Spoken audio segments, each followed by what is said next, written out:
All right, I think it's happening. Do. Look at that little dog. Oh, look at that sweet dog. What did you do to these sweet ears? Oh my goodness, those sweet ears. They're so sweet. Okay, hi everybody. Welcome to Houston, a Problem After Dark. It's Houston After Dark. Or it's almost dark outside. You can see there's a little bit of light pouring into the window because it's summer and it stays light until like 9:45 at night around here. So, news right off the top. There was the auction for Baby today. I have no idea what it went for, what the bids were. That has not come out. I know nothing. If anyone knows, send it my way. But the other ruling today basically was from the bankruptcy court was that the private equity guys, for them to just like shove it up their butt because the bankruptcy court was like, yeah, you have no power here. I don't care about your qualms and your complaints. You bought some worthless bonds, and I guess they're going to be worthless. A tough titty. So it sounds like Bed Bath & Beyond won't be under that name when it comes out of bankruptcy because they sold the name to Overstock. Overstock is going to take over the Bed Bath & Beyond website, sell furniture and stuff through there. But a new entity that still controls the storefronts, the physical stores, will emerge from the bankruptcy, likely under a new name. I forgot to cattail karaoke. Cattail karaoke. Cat. Just let the dog have her day. And will emerge from bankruptcy under a new name. So, imagine this. You got the Bed Bath & Beyond Q stock, right? You bought it for 16 cents, 25 cents, whatever. And you have a boatload of them. Cool, right? The stock loses the Q. So all of a sudden it's a legit stock that it's got some money behind it. It's got debt cleared out. It's got maybe $500 million, $1 billion in cash on hand sitting there. It's averaging $14 million a day in sales still. That's physical locations. It's doing $5 billion a year. And it changes, just rebrands. It becomes Bath Plus. I don't know. And there's a cusip change because it has a new name and no Q. And applies for NASDAQ. And bonk, bonk, bonk, bonk, bonk, bonk. All those shares suddenly jump up. I read something today from an analyst that was saying no debt means it's an $8 stock. Fantastic, right? It's a lean, mean fighting machine. I'll take it. Other analysts today were saying that if shorts were forced to close because of cusip change, because there's no chance of bankruptcy, that it could go in double digits easily during a spike. So I think it's gonna be pretty delicious. So also the Trade Up app did not work for bonds. False advertising. Everything I read is like, hey, you can trade in the OTC, you can do all this, you can do all that. Get my money in there finally. It clears. I'm like, all right, let's see if we can buy these bonds. Can't buy the bonds. Okay, well, the bonds aren't available. Well, I'll just throw my money at some of the shares. You can look at OTC stocks, but you can't buy them. We don't have permission. Like, oh, would you like permission? I said, yes, give me permission. And it would just go this blank screen with this little yellow circle doing its thing. It would never change. So I contacted the tech support guys. I was like, hey, tech support guys, I'm trying to buy an OTC stock, and it says, oh, click this for permission. So I click that for permission, nothing happens. It's like, oh, yeah, the app's not set up for OTC yet. I was like, because your ad says OTC. They're like, yeah, it does. So now I take all my money out of there, put it back into Fidelity. So, just frustrating as heck. GME had a nice little pop today. Carvana went up, 13 or 15%. So it's doing its thing again. Let's look at what happens on Friday, because last time it popped like this. It popped Wednesday, it popped Thursday, and then they crushed it Friday just before close, so none of the options went in the money. So if you have options right now, and you got the cash to exercise, maybe exercise now. I don't know, to cause some gamma, but if they hammer it back down again, then you might be screwed. So I'd take a look at what's doing Friday. If it finishes up at $27 to $30 on Friday, that pushes a whole bunch of those options in the money. Get a little gamma on Monday. Might be something worth looking at. So, I mean, it's not quite dark outside, but I'm feeling maybe this.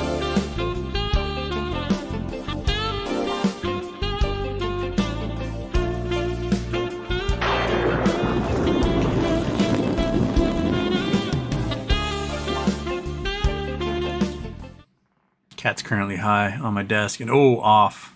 Daytime was on. Off. Everything's off. We're good. No flub ups from me today. Okay. They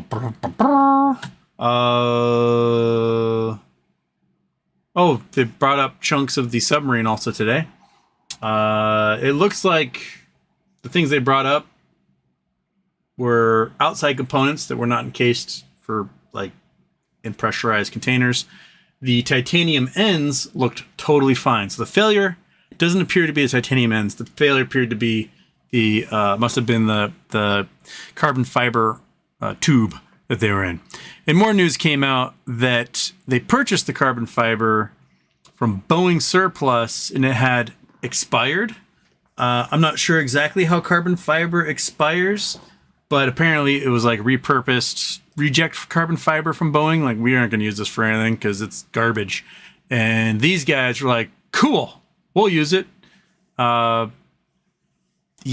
So the carbon fiber that Boeing had was meant for like 1 atmosphere pressure. And they rejected it because it wasn't good enough. And these guys were doing it for like 400 atmospheres of pressure.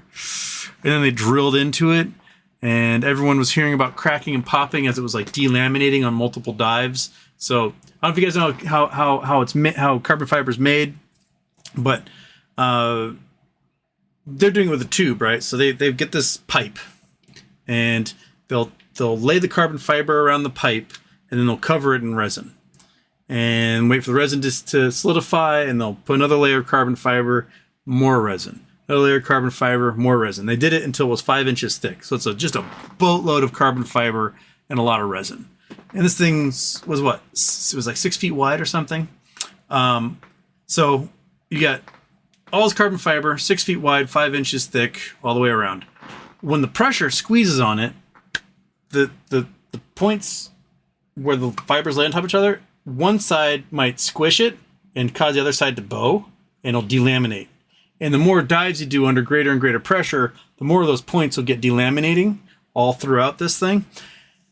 And if you're like drilling directly into that hole, the hole, Hull, into the hole, carbon fiber hole, you are making all sorts of points along there that can then delaminate and weaken.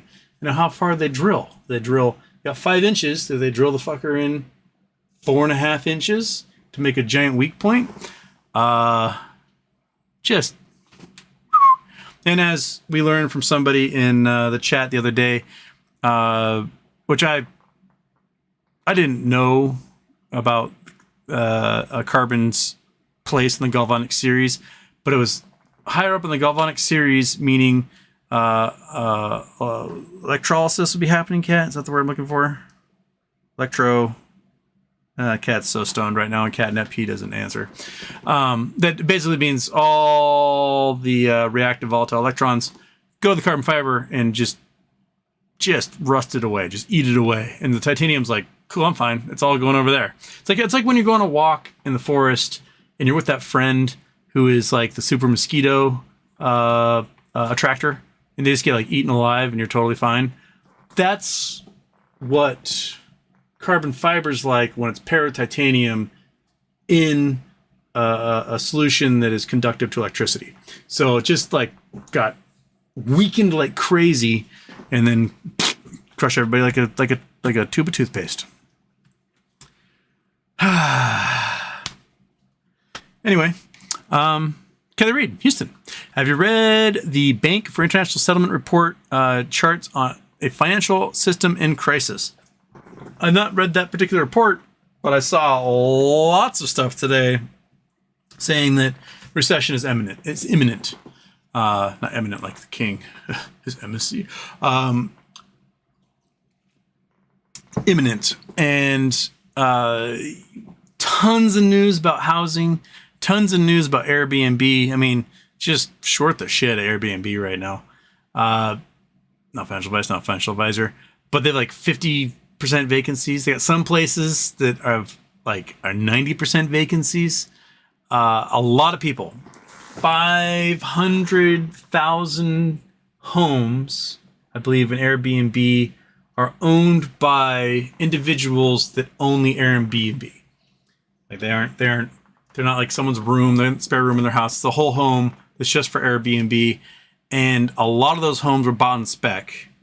And a lot of the individuals and companies that run these Airbnbs, they'll buy 30 homes on spec, get individual mortgage for each one of them, and they're going to need like a 90% occupancy to be able to pay the mortgage on that place. And if nobody's booking the Airbnbs because, well, for one, Airbnb sucks, and two, people don't have discretionary income to do that anymore.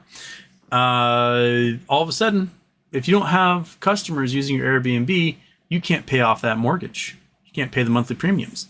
You're screwed. So those homes are going to go up in flames. They're going to get repossessed like crazy. But Fannie Mae and Freddie Mac and these warehousers of cash for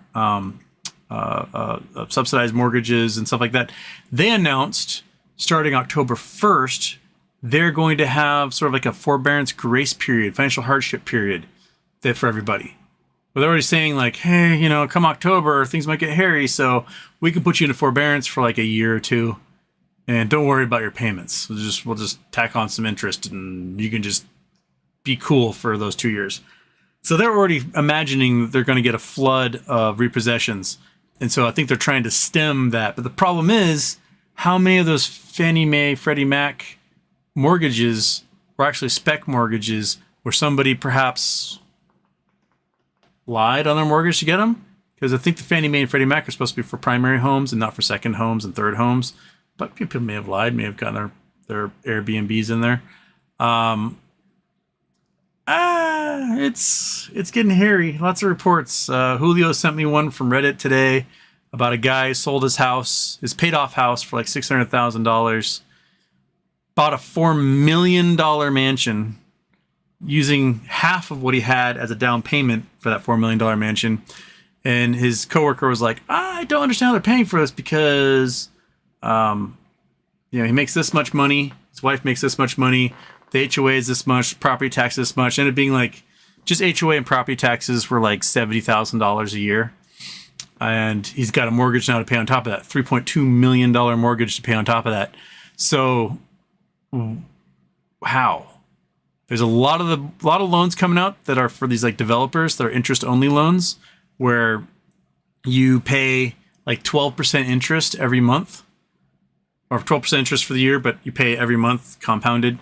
And at the end of 2 years, you owe the principal. So let's say you have a $3.2 million house, you're paying, comes like $38,000 to $40,000 a year on the interest. So you need another $80,000 for those 2 years. So you're paying $70,000 for HOA and taxes, and then you got another $40,000. So you're paying $110,000 a year for a house, and then you have to pay a $3.2 million balloon payment at the end of 2 years. Doesn't seem like, you'll have a great house for 2 years, probably magnificent, probably the best house you'll ever live in for 2 whole years. But at the end of those 2 years, they're like, okay, we're gonna have $3.2 million now, and you'll be like, I don't have it. And then they're going to kick you out and sell your house. So, oops, that's coming. Just in my head, was the Wagner Group concerned that if they took Moscow and there was a coup, they'd control Putin's nukes? I don't think the Wagner Group technically wanted to take Putin.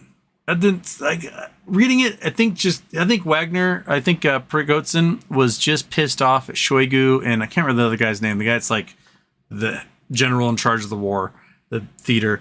I think he's pissed at those guys, and they're just been butting heads like crazy because they're mad that Prigozhin gets all his fancy equipment and money and all the prisoners he wants to stock his army, and they get dog shit because all the generals are super corrupt and, you know, sell off everything on the black market and then buy yachts in the Mediterranean,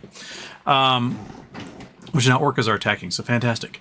I think Prigozhin genuinely was like, Putin's my buddy, but Putin, your Ministry of Defense has got to go, and I'm going to go take him out. And that's what he's doing. I'm going to go take him out.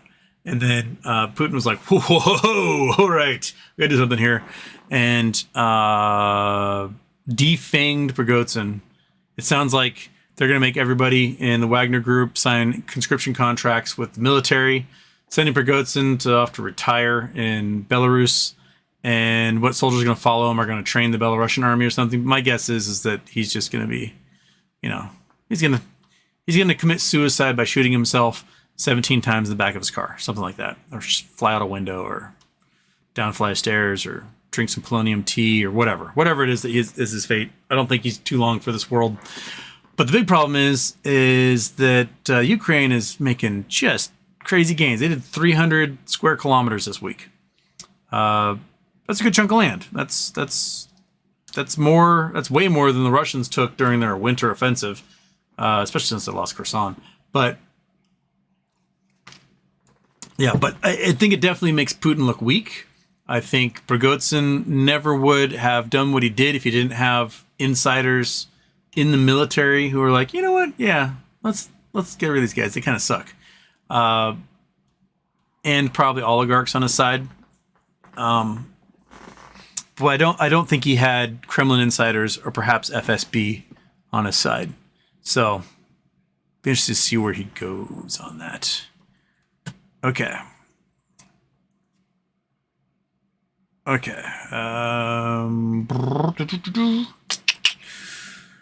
Jason Blackwell, Houston. Why do old cows kill each other? They got beef from way back.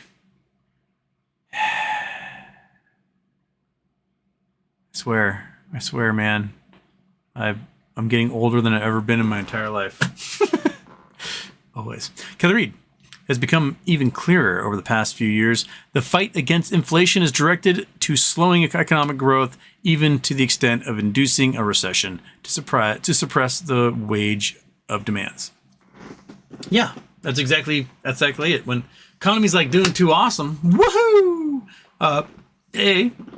Fraud happens like crazy everywhere. So while the good times are going, the fraud is just ballooning like crazy because there's lots of money that people got to put places, and they will put them all over place.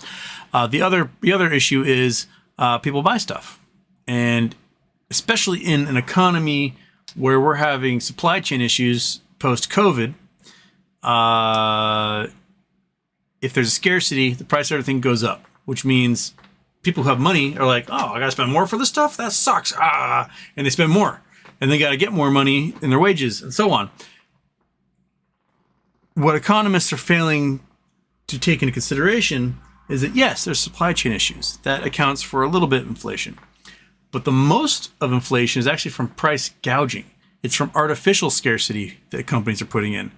Like, if you were, a car maker, right? You're a car maker. You're having supply chain issues because these little IC chips you need to semiconductors to put in your cars, you aren't getting them. And so the prices go up, right? Because there's more demand than you can produce. So a car that was selling for $30,000 is selling for $50,000 now. You're going to sell $50,000. And then when you finally get enough IC chips, you're going to be like, but I can sell these cars for $50,000, spend less money on making them, and I can make huge profits on fewer cars. So we're going to keep this scarcity going.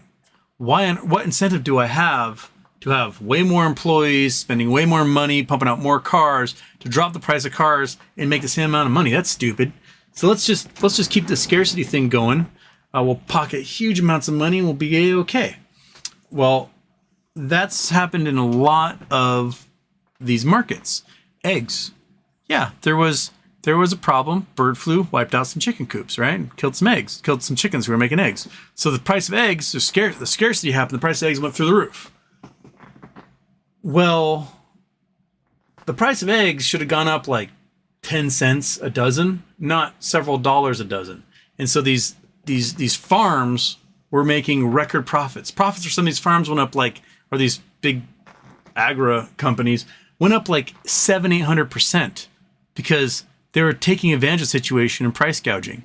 So if the government wanted to like reduce inflation, you just eliminate the price gougers. Like, hey, that price seems too expensive. You want to lower it. And they're like, fuck you. Free enterprise. Be like, it's now the government's farm. Eat shit. We're going to charge a reasonable price for this because we subsidize your entire farm anyway, so fuck you. That's kind of what the response should be. And then, the government takes the farm and sells it off to somebody who's not going to price gouge. Done. They just made a profit on their farm. So that there needs to be some way for these economists to do something more than just jack inflation rates like crazy to try and induce a recession to get everything to crash again. You have to put your thumb on the scale somewhere and get rid of the price gouging. Just get rid of it. They did that after World War II and it worked. All these veterans returned back from World War II, got their jobs back in the factories and offices, and they're going to go on gangbusters, and they all want to buy homes, right? Home builders are like, they all want homes. There's so much demand. We're going to jack the prices like crazy. And then I think it was Eisenhower was like, no, we're going to limit, maybe Truman, we're going to limit homes to $10,000. You can't sell a new home for more than $10,000. Home builders are like, that's outrageous. No one's going to build homes for that. And then they did. They just learned how to build giant mass market homes in these developments, and they made up for the scarcity with volume, right? They made the same amount of money as they would have if they didn't build any new homes. It just sold like the ones they had all greedily. So you can sell a home for $1 million, or you can sell, 100 homes for $10,000 each. They make the same amount of money.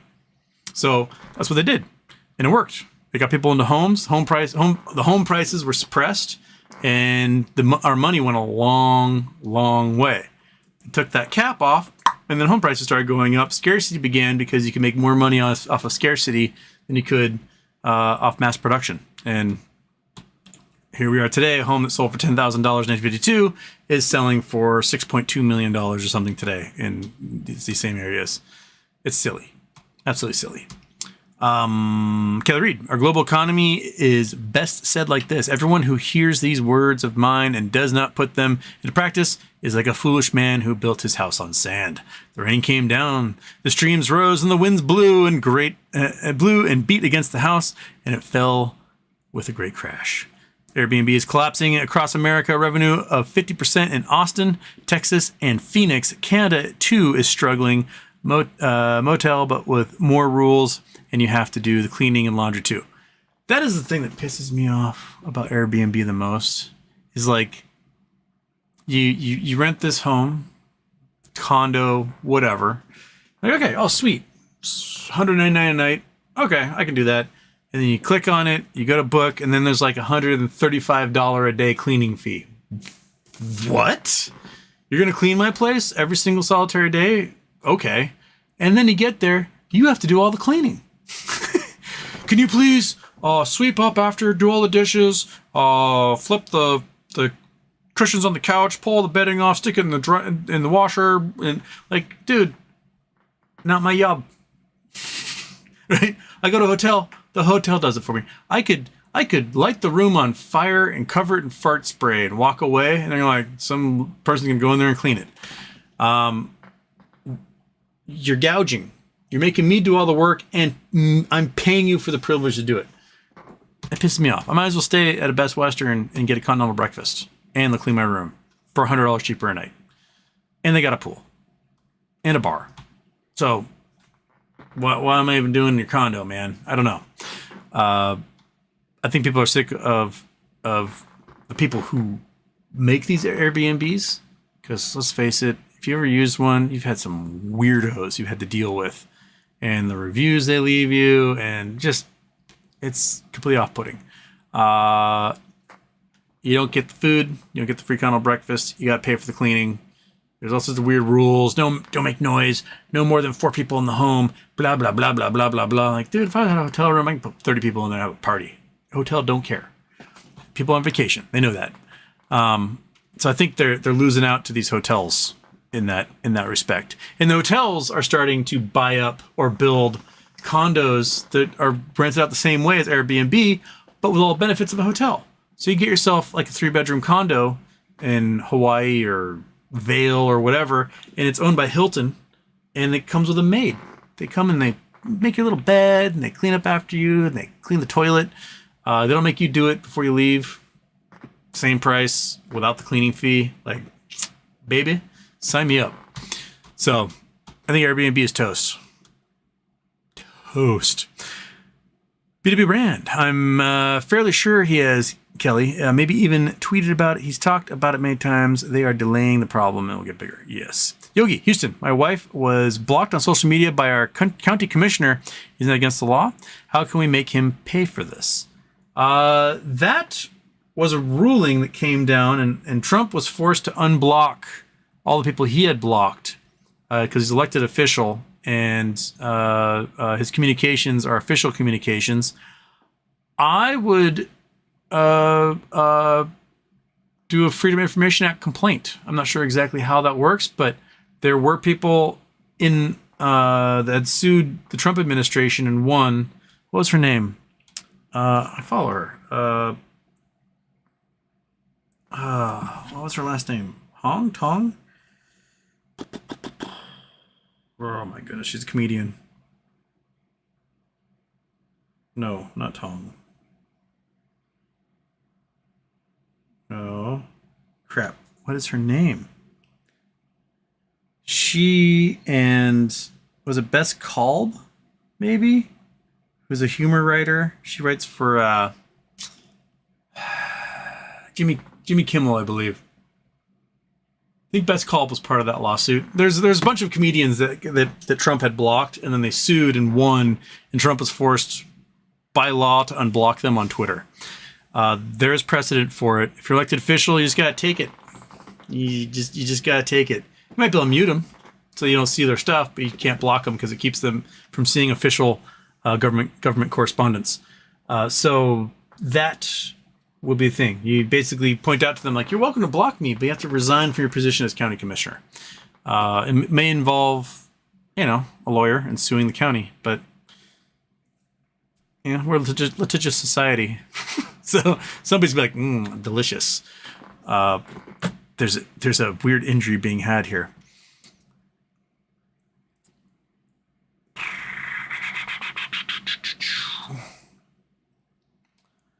Yogi, she participated in local pride parade, and now the county commissioner is trying to pass a law to stop them in the future. It's Putnam County, West Virginia, FYI. Oh, it's probably someone very conservative in West Virginia.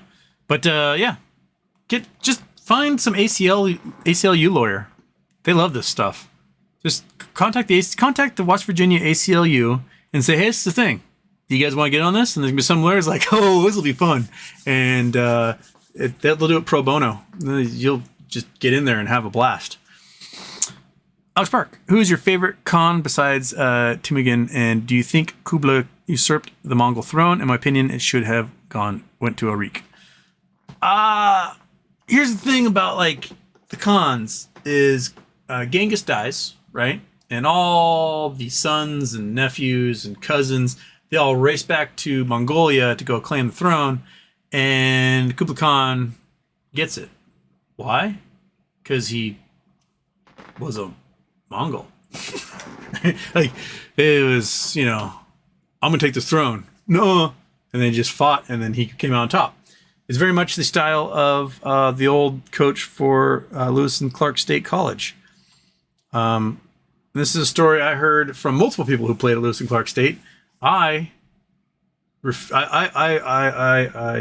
met the coach. I can't remember his name. When I was in high school, and I was like, "Well, these guys are amazing. They're like the best college team in the world."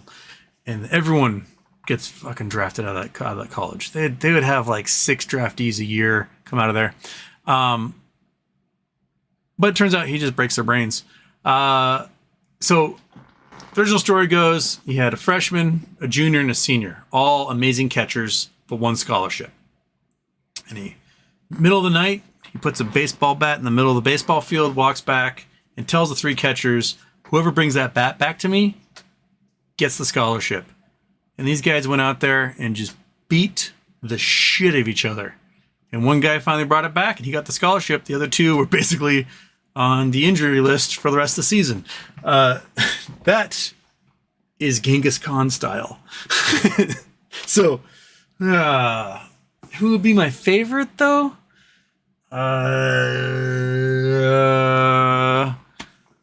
Telugu? He had the best, most threatening poems.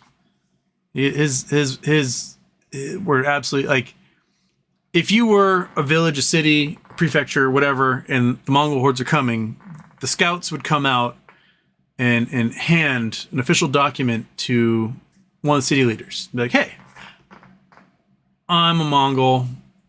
I got a whole army behind me. Read this and, do what it says. And the one he sent to Baghdad was just so fucking heavy metal. Just absolutely, he's like, lay down your arms. We're coming. You're going to give fealty to us. And if you don't, we shall see what God hath willed. So that's basically what there's like three lines, way more terrifying than I'd put it. And Baghdad was like, we've never heard of you. We have 1 million people and all these armies, and we are like the most cosmopolitan city in the entire world. Eat a bag of dicks, whatever you are, Mongol. And Telugu came through, and he killed every man, woman, child, dog, rabbit, horse, camel, rat, guinea pig, whatever. He slaughtered everything and then stacked all of their skulls into a pyramid, which at the time was one of the largest structures in the entire world. Like 1.6 million skulls stacked. He wiped out the entire city. And so when Damascus and everyone else got their notes, they were like, hey, do whatever you want. And yeah. And Telugu would have taken all of North Africa if Genghis hadn't died. Because they were on the edge of taking Cairo. And then Genghis died, and then all the generals, all the sons and cousins and everything raced back to Mongolia to try and go claim the throne, and left only like skeleton armies. And even then, the skeleton army almost beat the Mamluks, the Turks that were in the Turkish mercenaries who were guarding Cairo. And it took like 200,000 Turkish mercenaries to beat, 10,000 Mongols. And they almost lost. And so the Mongols almost took North Africa, even with a skeleton army. So it's a I don't know. He had some really heavy. Look up the Telugu poems that were sent to the warnings or threats that were sent to the villages. They are just gnarly. Okay. I lost my spot already. Oh. Owen Saunders, morning, pal. What number are you planning on selling BBBY stock? Much love from Wales. I think we guys got to see how it rockets. Because remember, there are no circuit breakers on the OTC. So if it does fly, it can fly really, really, really fast compared to like GME. GME would face halt and halt and halt and halt on its way up.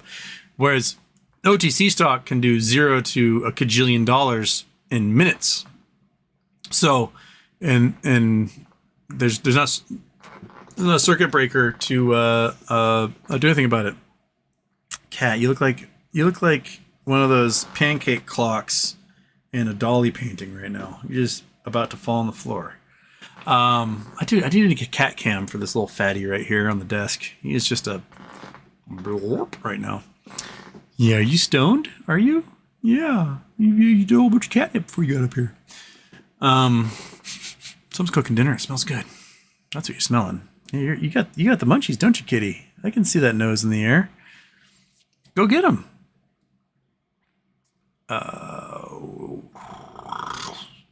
Marvin G, you just won $200 on a scratch-off ticket. Where are you putting it in the market? I'll get, 600 Bed Bath & Beyond with that? I'll probably do that at the moment. I'm just really wondering what's going to happen when it goes Peony Pop. Or wait till Friday, and if Carvana looks like it's going to close at $27 to $30 or higher, I might buy some weekly calls for next week. And if there's some gamma on Monday, sell those suckers Monday afternoon and get a nice little nest egg. Yogi, there may have been broken campaign finance laws in the process. It's a hilarious situation. Oh, talking about the commissioner. Yes. Dustin Height, it's got coordinates that have worked. Oh my goodness. Coordinates entered in here. Shabamo. Blammo. Kablamo. Oops, wrong screen. Over there. Into this one. Make big. There we are. Still at Crazy Horse. Shaboom, shaboom, shaboom. Oh, there's a space there. Don't want that space. Nope. There we go. Where are we going? Oh, God damn it. I did not pay attention. 11 degrees. I knew that. I was just so excited to see numbers again.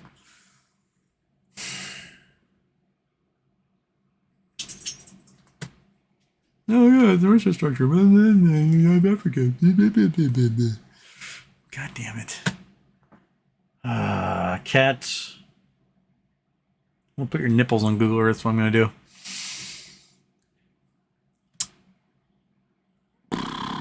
Not sure finance campaign laws extend beyond federal level. They do. The campaign finance laws extend to all levels. It's just that they don't start paying attention to you until you're at the federal level.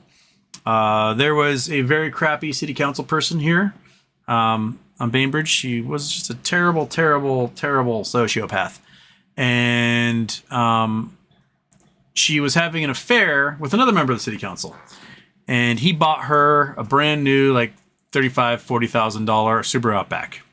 And I filed a complaint with the Public Disclosure Commission, who monitors campaign finance rules and laws, because she also wasn't reporting spending on ad sales or buying newspaper ads or money she was receiving, loans she was receiving from the guy she was having an affair with, who was also in city council. I was like, hey, she's breaking some laws.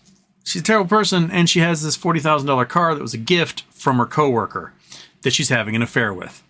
And 3 months later, I get a letter back from Public Disclosure Commission, like, well, she finally filled out her public disclosure forms and reported all of her ad spending and signs and her loans, and everything's fine. And I was like, well, what about the $40,000 car? And they're like, what about it? Like, you're not allowed to accept a gift more than like $25 if you are in elected office. So what does getting a gift of $40,000 from the man you're cheating on your husband with, who's also your coworker? Like, that seems like some giant conflicts of interest there, that you're no longer going to be an independent thinker on the city council because you are financially and romantically tied to your coworker. Thank God she got absolutely crushed in the election, and my buddy Clarence took her seat. Way to go, Clarence. But yeah, the Public Disclosure Commission, totally toothless. Another guy who ran for city council, he was getting tens of thousands of dollars from developers who lived elsewhere, because he's a developer himself. His goal was to get on city council and just mow down all the trees, change zoning laws, just build, screw everybody else. And looking at the public disclosure forms, seeing who was donating what, not recognizing any of the names, like, I don't know any of these people. Like, I know everybody in this community. I don't know any of these people. Looking at the addresses were fake. And when we looked up the names, the people did not live here. They lived in like Missouri and Eastern Washington and California. But they're using fake addresses, fake Bainbridge addresses, to make it appear as though they're locals donating to this campaign. And it turns out they were all developers from large corporations who were donating to this guy's campaign. I filed a complaint with the Public Disclosure Commission. They did nothing. Like, this dude received, I don't know, 20, 30 grand in donations for a seat that the previous record had been like $2,000. He was having commercials during Mariners games in 2001. If you guys know what the Mariners were doing in 2001, they had the greatest season in baseball history, and they were polling the highest viewership shares of a local cable channel in American history. Like 80% of homes were watching Mariners games. So the ads must have been freakishly expensive for a small town community council guy to be running a commercial that would be airing to people all over the Northwest. Absolutely bonkers. So yeah. I'm not sure how West Virginia's Public Disclosure Commission or what they're called would do it, but yeah, just complain away. Just bog them down in paperwork. Make them regret the day they were born. Why not?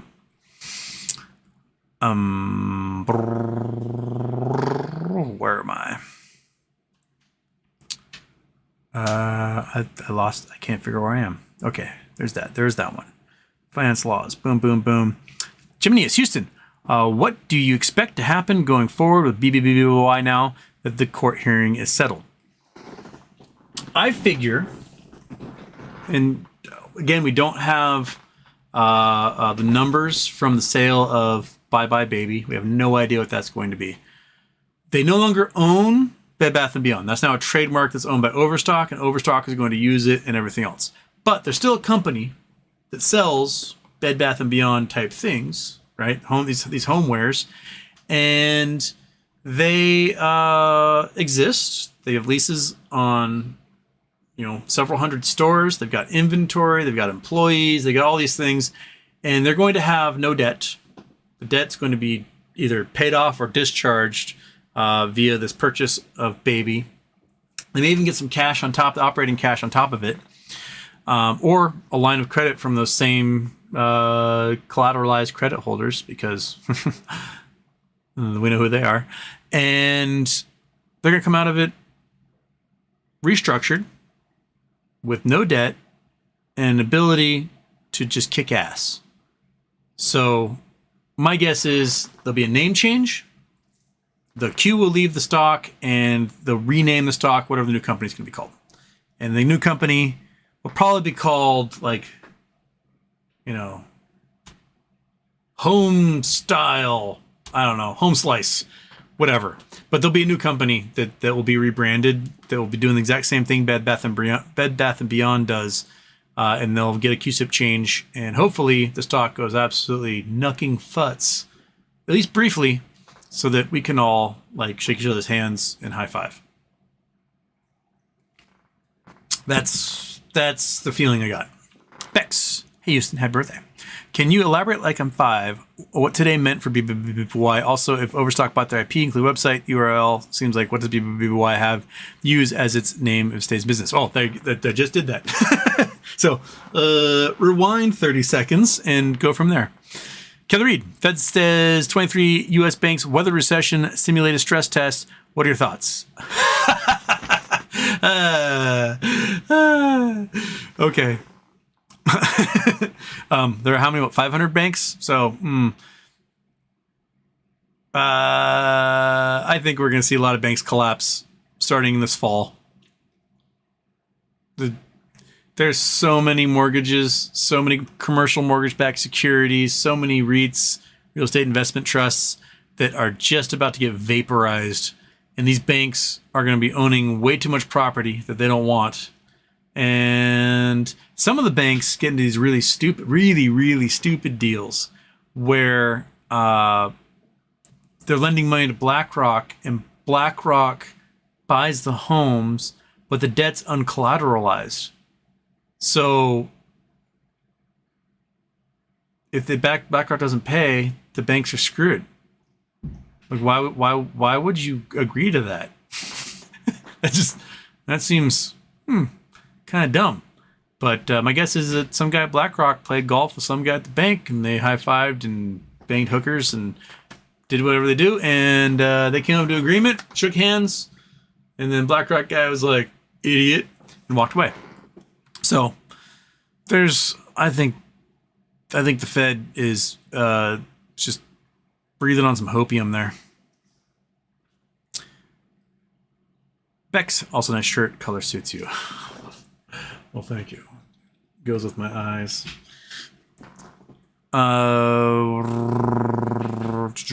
What's up with MMTLP transfer to AST? What cost a fee? It sounds like brokers will charge you money to transfer. Yes, depending on the broker. I can't remember all the prices. It's been like 6 months now. I do remember Webull was the worst. Webull was like, oh, there's an Apex fee and there's a AST fee and there's a processing fee and it's like $250 or something to do other transfers. I think it was like $35 or $50 from Fidelity. I don't remember. I cannot remember what all the other ones were to transfer.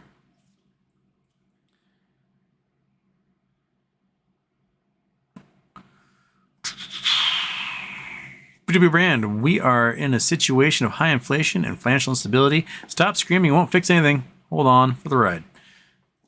Yeah, I mean, that's all we can do is try to capitalize on the collapse and hope we come out the other side. That's it. You get hedge our bets. And I mean, shit's gonna hit the fan. It's, do you want to be the shit or do you want to be the fan? I'm not sure which one wins in that situation. But figure it out. And, you know, we do have some stocks that are doing weird stuff. Like, I get that people need computer chips and AI is going to be kicking ass and all this stuff. And so, yeah, Nvidia is flying. But the same thing happened with Qualcomm when Qualcomm was doing like the Dragon chips and all the cell phones and stuff. They went up like crazy and then crashed so hard. Like the regression back to mean was brutal. And the number of insiders at Nvidia that are just dumping their stock right now tells me that they're expecting a regression back to mean. And there's a long ways to go. So if you know it's coming, let's look at the options chain for Nvidia at the moment. I want to see what's happening. Go there. Nvidia options chain. Okay, Google Earth, you go away. Chrome, you come here. You like that. You open up there. Done. Okay. So the price is currently at, where is the price? What is the price of your stock? 411. So the price is at 411 and every single option all the way down to here is in the money. Even then, you know, the call option, well, let's go to the put side of things. So on the put side. So, you know, $70 put, 1 cent, 1 cent, 1 cent, 1 cent, 1 cent. Why anyone's paying 8 cents for something when you can get a better put for 1 cent? I've never understood that. Like, oh, you guys can't see what I'm doing. What the hell, Chrome? There we are. For crying out loud. Sorry. I've never understood this, how like the demand for pricings on these things. Never makes any sense to me. It was doing it on Bed Bath and Beyond before. Like the 50-cent call was a penny, but the $1 call was 24 cents. Why? The 50-cent call should be worth more when the stock rockets. Why would you pay more for a worse call? That doesn't make any sense to me.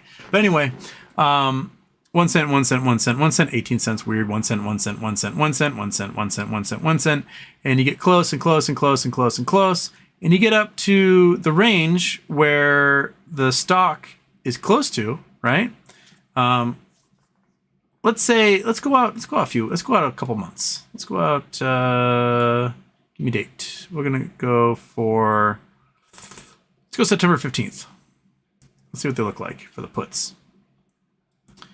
Okay, that still calls puts.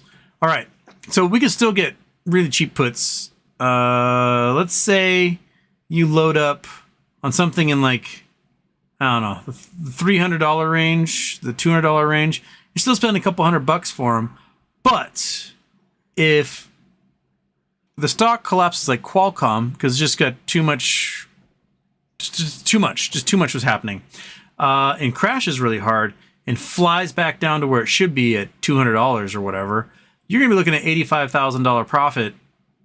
Sorry, $8,500 profit off of this one stock you bought for $200. This one option bought for $200.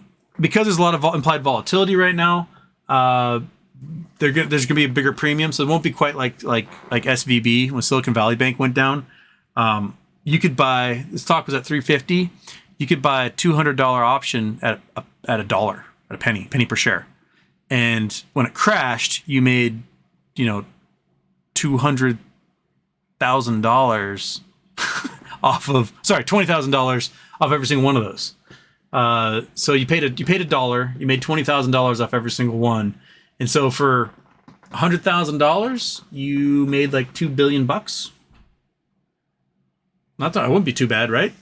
So, if the price stabilizes out a little bit, I expect these guys to even out.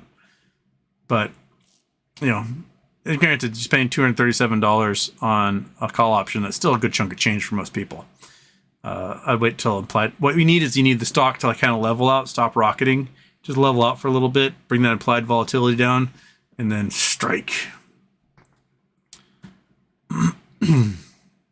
Okay. But I don't have the cash to do that right now because I'm tying it all up into stupid, silly bankruptcy plays. Where am I?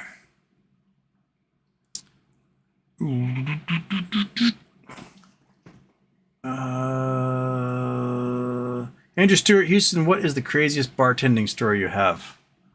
Oh. I mean, it's like funny ones. Like there's a lady who's an owner of a local business, and oftentimes when it ends up you're over serving someone, it's because you didn't realize they came from somewhere else. They like sit down, take a drink, and then like one drink, all of a sudden they enter a weird place. You're like, oh, you've been drinking somewhere else and got kicked out of there, and now we're stuck with you being a sloppy mess. So there was a lady, she owns a local business. She came in and she got a glass of champagne. And we served her a glass of champagne. She's sipping on it and whatever. And she starts like having a conversation with this guy next to her, being real flirtatious and starting being real sloppy. Then she gets out of her seat and she's talking to the guy and her pants just fall down and she's not wearing any underwear and just full on she's shirt cocking, just butt ass naked from the waist down and her pants are under her ankles. And I inform her like, hey, excuse me. I take her wine from her. Like, what the hell? I take her wine and I dump it. I'm like, you gotta pull her pants up. She looks down. She's like, it's natural, man. It's totally fine. I'm like, no, it's not. It's not fine. We do have cameras, so we may put you on YouTube, but you gotta pull your pants up. And she pulls her pants up. I'm like, I'll get you some food. Get you all cleaned up. She's like, I'm just gonna go home. I'm like, no, you're not in the state. You're not going anywhere. Like, we'll call you a cab, whatever. She's like, okay. And so we take her keys from her. And turns out she's parked right out front. And so like, well, she's like, oh, I'm going to sleep in my car. I'm like, okay, but you don't get your keys. We're going to lock the keys in our office. And when you wake up tomorrow, we'll give you your keys back when you're all nice and sober. Because it's going to take you a good 10-hour sleep until you get enough out of your system that you can drive home again. Whatever. We open the car. It turns out there's a dog in there. The dog's been crossing its legs for who knows how long. So, a good chunk of my shift was walking this lady's dog around Winslow so it could go to the bathroom and then feeding it because it was really hungry and putting it back in the car. Another one was, I think I'd come back from Lewis and Clark and there was a guy at the bar. It was kind of a slow day at the bar. And there's a guy and he had a pretty decent bill. And he was chatting with the bartender, chatting with everybody, chatting with whoever came by because it was kind of slow. And he finds out about them playing baseball, college baseball and stuff. And he's like, really? How hard do you throw? I'm like, I used to throw harder, but hard enough.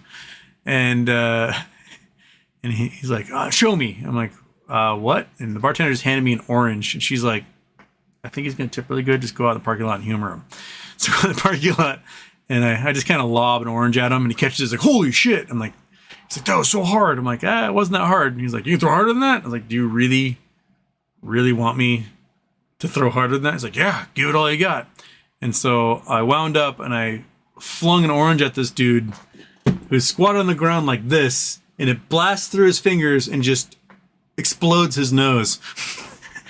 And he was like, whoa! And his nose is just bleeding, and to him, it was like the greatest moment of his entire life. And so we get him all cleaned up, and he left like $100 tip and left. So, whoever floats your boat, I guess. There's like weird fights that happen. I remember one time I wasn't bartending, I was just serving tables, and this weird guy's at the bar, and the bartender comes over to ask him, get you anything else to drink, and he just like slaps her in the face. And this big guy, Troy, immediately his choice response was he took the guy's head and just bounced it off the bar table. It's like, oh, bong, and just bounced this guy's head off the bar table, and he was out, like snoring on the ground. And that was, had to call cops, paramedics, like, oh, it was, and we didn't, back then there's no cameras anywhere. So it was like, everyone's take a statement. Yes, he hit the bartender, Troy totally just his response, just bounced this guy's head off the bar. And so guy who's passed out went to the hospital and got charged with assault, and thank God the other customer is fine. But yeah, so there's just, you work in a bar long. Like, I worked in bars where, thank goodness, like if we felt weird about someone, we'd be like, yeah, you know what, we don't want to serve you, so yeah, go somewhere else. There's one bar in particular on the island that we refer to as like the dimension or the portal, where everyone who's not allowed in the other bars, this is the only place they're allowed because that's their client base. And it is like walking into 1974. It's weird. A lot of mustaches, a lot of mustache fights. The bar oftentimes, faces like it might lose its liquor license because the customer got drunk and started shooting their gun in the air or whatever. I'm sure bartending there is a lot more difficult, and you have a lot weirder people in general. I kind of avoid that place because I think half the customers that are in there are probably people I kicked out of other bars. So, for my own safety, I don't go. I don't think anyone would remember me simply because they're usually shit-faced when I kick them out. But yeah, another good one. Oh, this is old guy. I don't know where it came from. He's really old, really tiny, like just to put him in your pocket. Old guy, hammered. Can't say his name. Doesn't know where he is. We call him a cab, and we shove him in the cab. The cab's like, "Where am I taking this guy?" And we're like, "I don't know."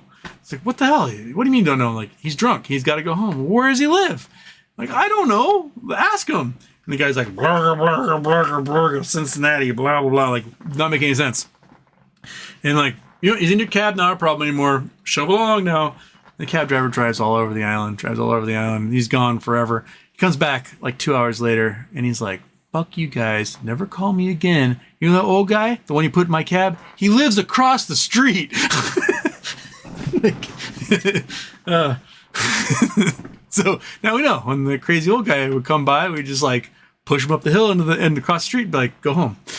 But and there's Halloween one year at a Halloween party, and this guy showed up. This guy worked in an office nearby, and he drove this beautiful Ferrari 348. It's like mid 90s cars, look like a little mini Testarossa.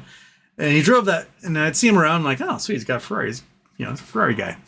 And he showed up to the Halloween party at the bar in the most amazing Tin Man outfit from the Wizard of Oz you'll ever see in your entire life. It was so authentic, metal everything, clink, clank, clink, clank. And he shows up and he goes to the bar, he's like, "Clang, Tin Man needs a beer." And he's just having a great time. He's partying and partying and partying. And, as the evening winds down, we're shoveling people out and locking up and doing our cleanup and everything. And it's, I don't know, like 2, 3 in the morning. And there hasn't been a customer for like 2 hours because we've been cleaning up and everything. And I go out in the parking lot to go home, and I hear this like rustle, rustle, cling, clang, rustle, rustle, rustle, cling, clang in this like bushes. And I look in there, and Tin Man, who for 2 hours has been like a turtle on its back, clang, clang, trying to get up. He was just like, all his silver makeup was just sweat pouring down his face, streaking his makeup. The Tin Man was going to die there because there's no way he was going to get up on his own. And got Tin Man up and put him into his office that was nearby and left him there. But people are hilarious.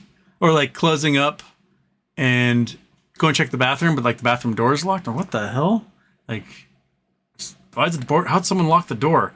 And you get the key and you open it up and you find like someone's asleep on the toilet. "Excuse me, hi, stranger.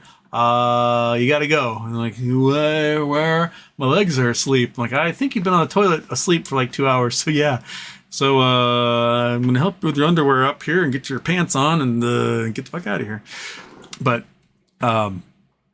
good times. Good times. People are weird. Okay.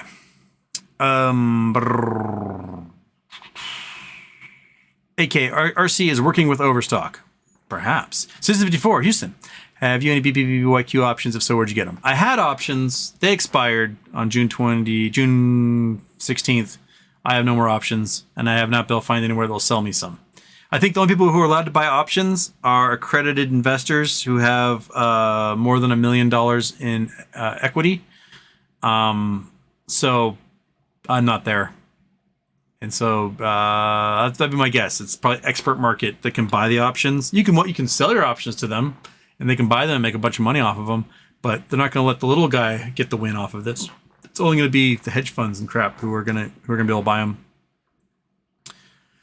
B-Ball 3710. I'm seeing some stories about Bill Gates releasing engineered mosquitoes in Florida and Texas. Now there's malaria outbreak. What the hell? I know he's releasing engineered mosquitoes, but engineered mosquitoes are ones that don't carry malaria. They purposely are engineered that they cannot carry the malaria bug inside of them. But yeah, I think the malaria in Florida is more the result of terrible infrastructure and poor public health. That's probably where the malaria is coming from. Because like, United States defeated malaria like 150 years ago, and now it's back.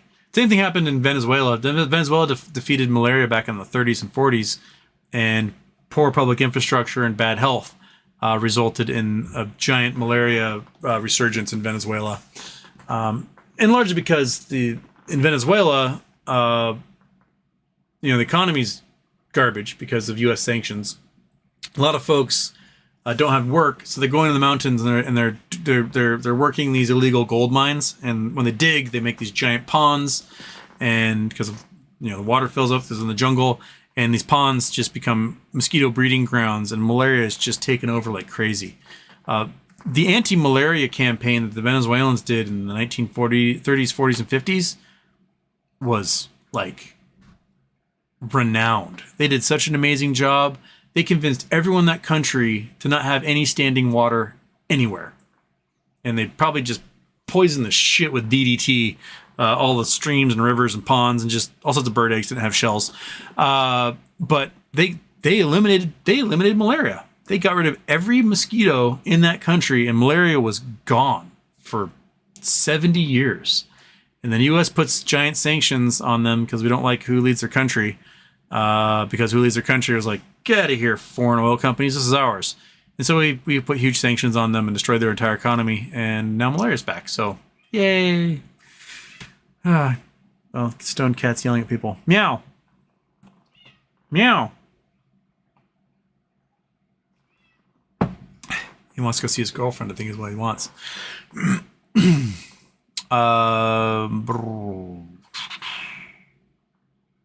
And there's the reset of the chat. Gotta scroll back up. Where was that last question?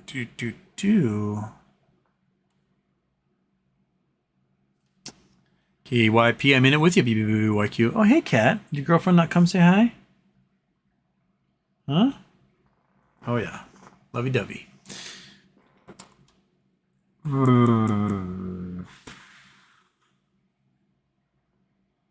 Sincere 206, the James Webb Telescope disproved the Big Bang. We talked about this last show. I don't think so. I think what the grad student is seeing were active galaxies. And these active galaxies, because he's like, oh, these galaxies have way more light than we expect a galaxy to have. But if you look back far enough, you see quasars. And quasars are way brighter than the average galaxy. Is because quasars have active black holes that are consuming all sorts of new material, because shortly after Big Bang, there's a lot of material everywhere. And they're giving off a lot of energy, and they're really, really, really, really bright. And I think what this grad student was seeing was not galaxies that were bigger than we expected, but galaxies that had active black holes earlier than we expected. That'd be my guess. So if I were to delve deeper, it'd be someone who peer review the grad student who made this discovery. That would be my assumption. Is that they're just looking at quasars, VLAC objects, active galaxies, things like that. BlackBerry had a pop. Did they have a pop as well? I have them on my list here. There are some weird green ones today. Finger went back down again. That's a bummer. Yeah, Carvana went to 28. Upstart went up. GME up to 24.90. AMC a little green, Ape a little red. Sideways. Where are you? Yeah, BlackBerry. It did have a pop. Went up, what, 12% after hours? Yeah, 12% after hours. That's crazy. They have good earnings. Was their earnings report today? Seems like, maybe they're like, hey, we made money, and everyone's like, oh my gosh, BlackBerry's relevant.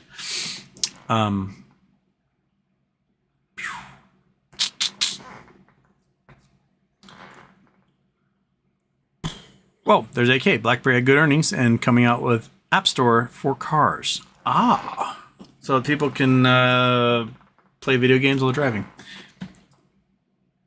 B2B Brand, Share and Tell is a group who says they can monitor your company's stocks and provide evidence of fraud and other interesting things for a price. I don't know how they do it. I think if we could figure out how they do it, we can make our own Share and Tells. Interesting. Daniel Bernard, what's up, Houston? I have an 88% measured target to around $50 for IEP, also a fib number, plus the annual 30% dividend, looking like a tasty 110% play if given a year to play out. Definitely. I think if IEP has another $2 dividend next quarter, everyone's gonna be like, all right, yeah, we'll plug you back up $50. So it's still a screaming deal right now. I wish I had a pile of cash when it was $20. Oh, it'd be so delicious to have bought back in May when it was $20. Fantastic. Bravo Delta, Houston, treat for the monkey butt. Watcher.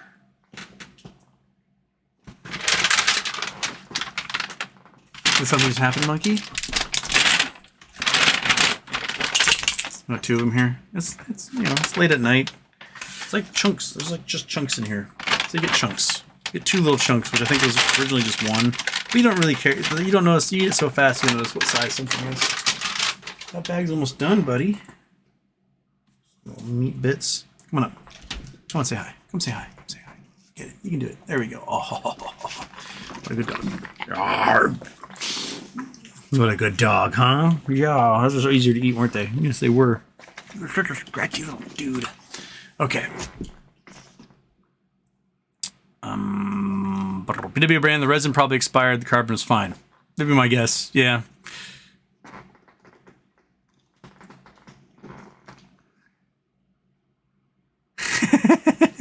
BB brand, to be fair, Houston, they did 500 layers of carbon fiber. That's totally enough for 4 atmospheres if one is good for 1 atmosphere.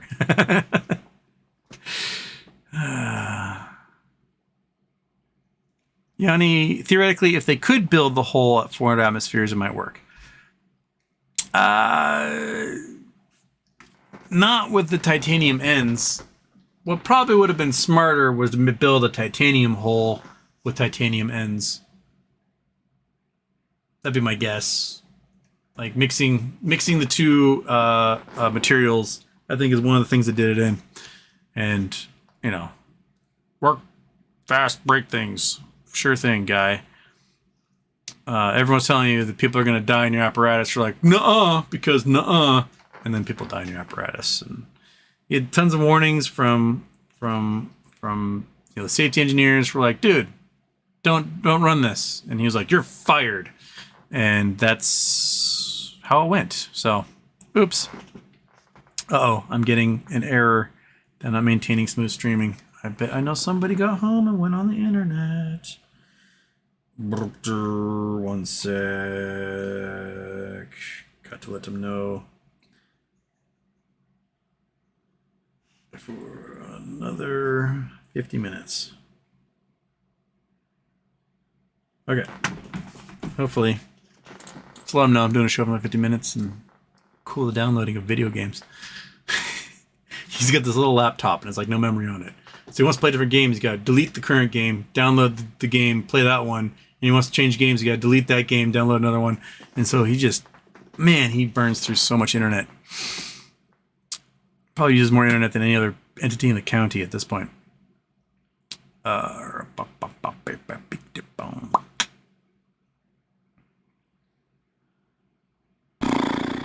Yanni's the mosquito magnet. Yes. So I should go hiking with you. So it's BW brand. I'll go hiking with all of you. Bex, dude, please enlighten Daphne and I on what a mustache fight is, and is this the source of your member gloriness? Mustache fights are when you get some grizzled blue collar guys who maybe had a hard life and thus were not instilled the coping mechanisms one would expect out of an adult, and they end up at a bar and they get in a fight. What's the one, the Bergstrom monkey? The one like it's like Greenwood or Green Lake. There's this place, and it was like a regular restaurant. And you pass the restaurant, you enter this weird bar where everything is just like white formica. It was the strangest. It's called like the Bergstrom or something. It was the strangest place. And my friend was living up in Green Lake at the time, and you know he's like, "Oh, let's just check out some different bars." We go in this place, and it was some dudes that didn't look like they were from around there. They looked very, very rough, very blue collar. Probably didn't grow up getting coping mechanisms instilled in them. And we saw one of the most glorious mustache fights. These two guys, some misunderstanding, and it was like two elephant seals, just like bumping bellies. They couldn't figure out how to swing and fight for the life of them. And it was watching the bartender, who was a small lady. She was not, it was like something, she's like, "Oh, not again." And the way she corralled them, like they're so focused on each other, they even noticed she was there. And then she just sort of like pushed them through the door and through the restaurant and outside, and then we just never saw them again. They just did whatever they did outside. But like she's like, as she's pushing them, these guys are just like, just blah. And it was one of the smoothest operating tiny ladies in the middle of two giant walruses going at it. Yeah, mustache fights are you see some dudes, you're like, that guy peaked in 1979. He still has the same car from high school. It's a 350 1976 Camaro. It's got different colored doors, and he spends all weekend getting that thing ready. And it's the two dudes are exactly the same person. They're both fucking losers. And they get angry or something, and they take it out on each other. Saturday night is all right for fighting. Right? They probably rocked out to that song and then found out Elton John was gay. They're like, "What? I've been betrayed." And that just ruined their rest of their lives. That is a mustache fight. Okay. Where was I? Talking about mosquitoes. Particular brand, I have 5-gallon buckets I keep around the property with water and those mosquito larvae donuts in them to keep them from becoming adults. So they go in there, they lay the eggs, and then nothing happens. So you're out there just murdering, just doing mosquito abortions. Scott Lumley, hey Houston, managed to set up an account at my BBBYQ broker and found out I didn't have options privileges. Had to make a new account, and I'm going to try to buy cheap options tomorrow. You didn't answer what's your broker. Who is your broker? I want to know. Moss for US, Houston. The doctor gave me a year to live, so I shot him. The judge gave me 15 years. Problem solved.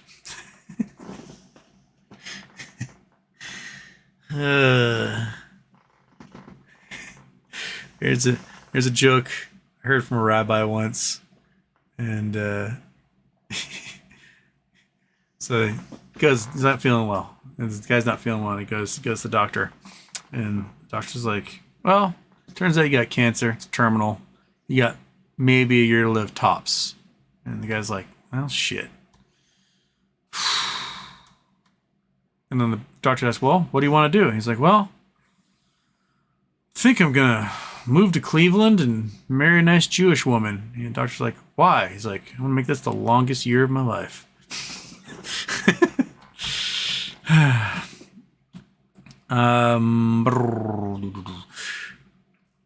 BDB brand, Ukraine thing is too much of a soap opera for me to keep up with. Seems others are watching with bated breath.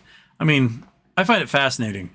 Just the monumental stupidity that comes out of one entire side of that fight. Where I'm just like, wow.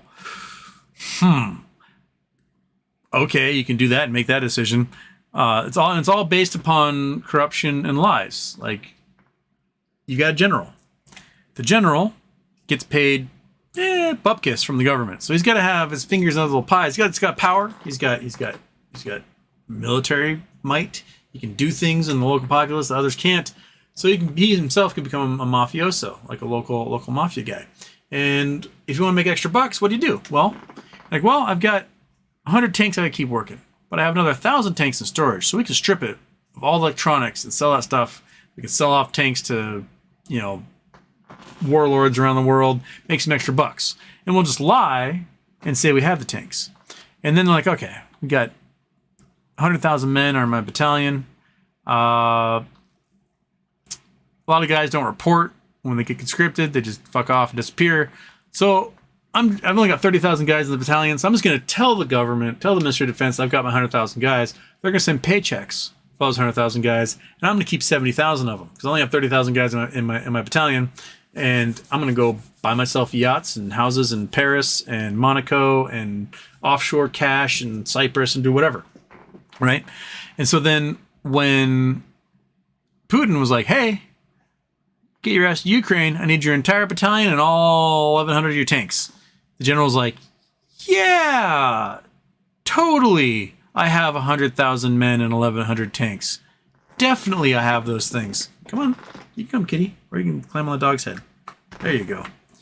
Cattail karaoke.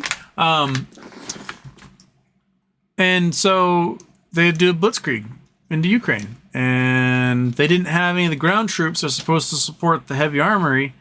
And so they put everybody in tanks. Then there was nobody to follow up with the second layer of the blitzkrieg. So they got surrounded. And they ran out of gas. And they got the shit shot out of them. And everyone died. So they keep repeating that. Now they don't have the equipment they need. I mean, Russia's like out of tanks. There's footage now of Ukrainians blowing up like, was it T-55s and T-62s, like tanks that are made 50 to 70 years ago. So they just don't have the heavy armor anymore. And they conscript all these dudes, and people who should have been on medical waivers because they're 100 years old with a bad heart or they're missing a leg, they're blind. They're just like putting World War II fatigues on them and just sending them to the meat grinder in Bakhmut. It's just, there's no thought to any of it. There's no, they destroyed all the 3G and 4G antennas, so they're down to 2G cell phone antennas across the whole of eastern Ukraine. And the only encrypted communication system they had needs 3G or higher. So they can't use their encrypted communications. They have to use regular cell phones. Those regular cell phones are all being listened to by the Ukrainians who own the infrastructure. And so they find out where everybody is. They're like, oh, yes, Commander, I'm at this location. I need more soldiers coming from over here to over here. So the Ukrainians just dial in their artillery and blow the shit out of them. It's just mind-boggling. And the Russian Air Force cannot handle 30 to 40-year-old NATO anti-aircraft weapons. So there's no air superiority on the Russian side. None. And without air superiority, there's nothing you can do to support those ground troops. I mean, the reason why when the U.S. goes to war, they can move so quickly. I mean, holding a country is different handle, but they can move so quickly through a country because they own the air. They've got all these jammers. They've got modern jets you can't see. Got smart bombs and cruise missiles and just so many weapons. And they'll do like like if you watch the what's that video? There's a great video that's sort of like a detailed reenactment of the first day of the first Gulf War, where the U.S. sent like 2,000 or 3,000 jets through Iraq and just wiped out everything, just annihilated every position, every defensive hold, every office building, just blew it up. And the war was basically over on day one due to the air campaign. Now, the Russians do not have that kind of air power. I mean, they've stripped their planes. They basically, they build a plane, but they don't make any spare parts for it. And they build a second plane. And this one starts to falter, so they strip the parts out of this one to put in that one, so this one doesn't work anymore. And they just strip their planes for all the parts. And there's no warehousing of parts network. And one of the problems America has with the F-35 is they did a parts on demand system, like you would for building cars or whatever, and we don't have a glut of spare parts. So we kind of Russified the F-35 program because we didn't tell, was it Lockheed Martin, like, hey, for every part you make like 3 of them and put them in a warehouse somewhere so we can go get them whenever we need them. They didn't do that. They'd be like, okay, Lockheed, you need this part. And like, oh, sure, let's spool up the machine. We'll make another one for you here. And it'll take 4 weeks. And that works great if you have a commuter car. But if you are like a $150 million warplane, you kind of need a shelf where you can just take it apart and stick it on there. I'm digressing. My fascination with the Ukraine war is just what a bunch of chuckle fucks. they really, and then because the communication systems are so bad that soldiers at forward positions did not get orders. They have no way of getting orders, right? And so you can take a commander, a general, and send them out to that forward position, be like, okay, this is what you guys are going to do. But the problem is that they called on that 2G phone, said, hey, the general's coming. He's going to tell you what's up. And then the Ukrainians knew they were there. And in the first chunk of the war, Russia was losing like a general every 6 days. Who loses generals like that? Because all the generals had to go to the front line to tell everyone what to do. And the Ukrainians are just bonk, hit him with some artillery. There goes the general. And then another general had to go out and blunk. They lost so many generals that way because they had no communication system because ding-dongs cut down all the antennas they needed. Just silly. Silly. Okay.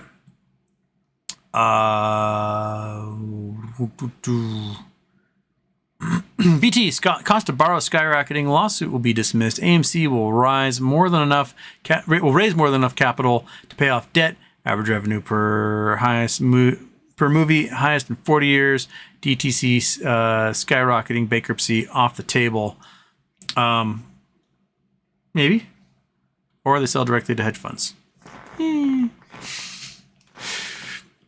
ran, a young lawyer died and went to heaven. He told the angels 33 was too early to die. The angel said, we calculated your age by how many hours you billed your clients.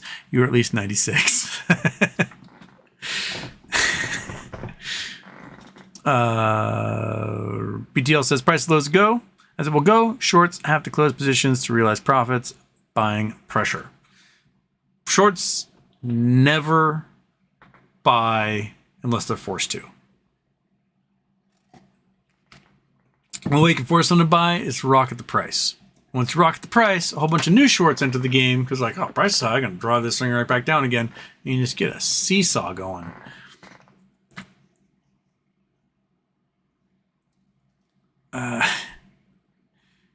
Daphne, well, it won't if Adam Aaron and the board have anything to say about it. They never fail in screwing their investors.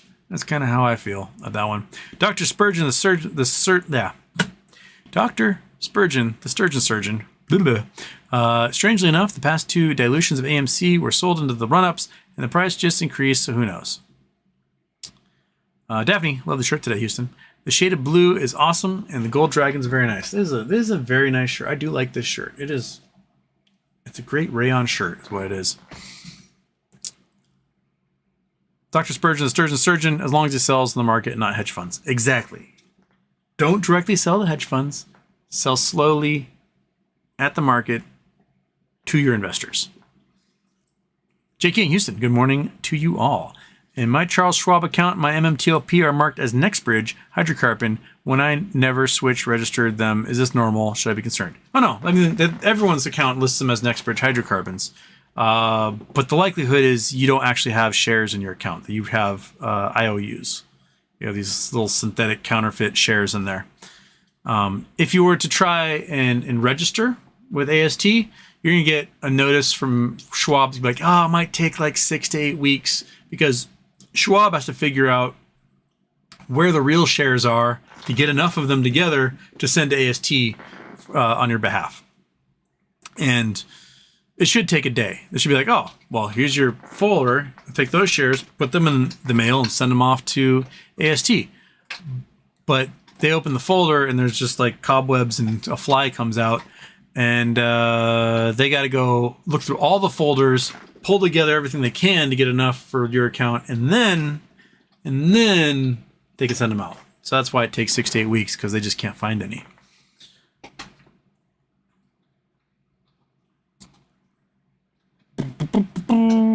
Jiminius Houston. The Mongol story about Baghdad reminds me of the interaction between Macedonians and Sparta. Did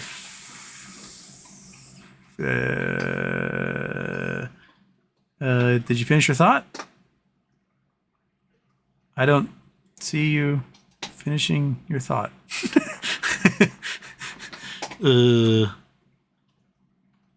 All right, then. I'll take your word for it. Crystal, I missed it. What happened with BBBYQ? Well, the auction today for Baby, what happened? We have no idea what the price was, or at least maybe it says somewhere, but I haven't seen it yet. And the judge basically told the non-collateralized debt holders or creditors that they can go suck an egg. So it sounds like BBBYQ is restructured.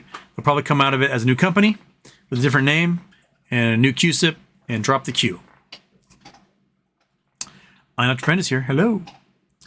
BW brand. Well, there is one circuit breaker with OTC, the U3 halt, or like a fuse. And there's that too. But if you got a company that's like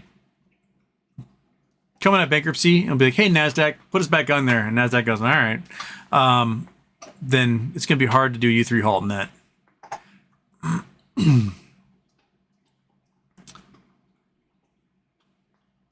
Puts on Carvana. Well, puts on Carvana maybe tomorrow night if they do hammer it down again on Friday like they did 2 weeks ago. They didn't. Carvana never rug pulled me because I was waiting until Friday at close. I was like, hey, if it looks like it's going to close at $30 or something right at close on Friday, it's going to put all sorts of stuff in the money. I will buy calls for the following week. What I should have done was buy puts the night before when they dropped at $10 and, rock and roll. But we'll see. We'll see what happens tomorrow, Thursday.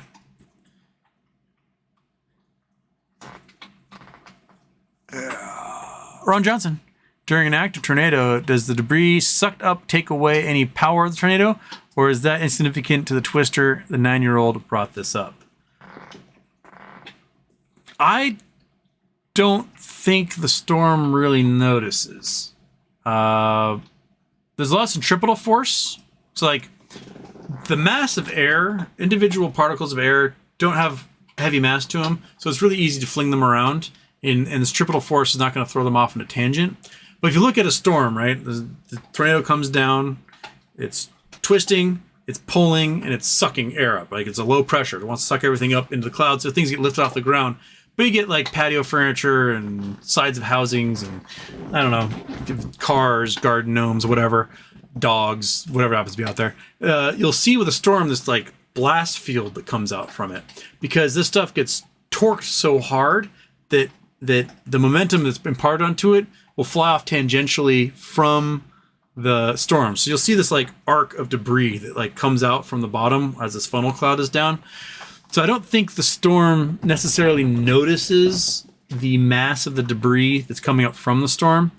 What slows the storm down is when it's sucked up enough dense air from down here up into the low pressure in the storm cell, and it's like, okay, I've equalized myself. I can calm down for a while. I think that's what does it.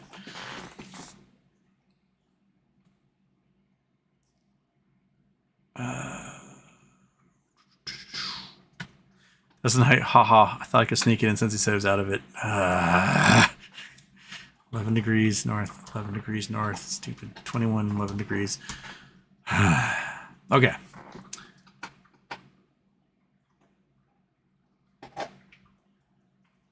Peter Brand, watch the Braves. Home run fest for them. Fantastic.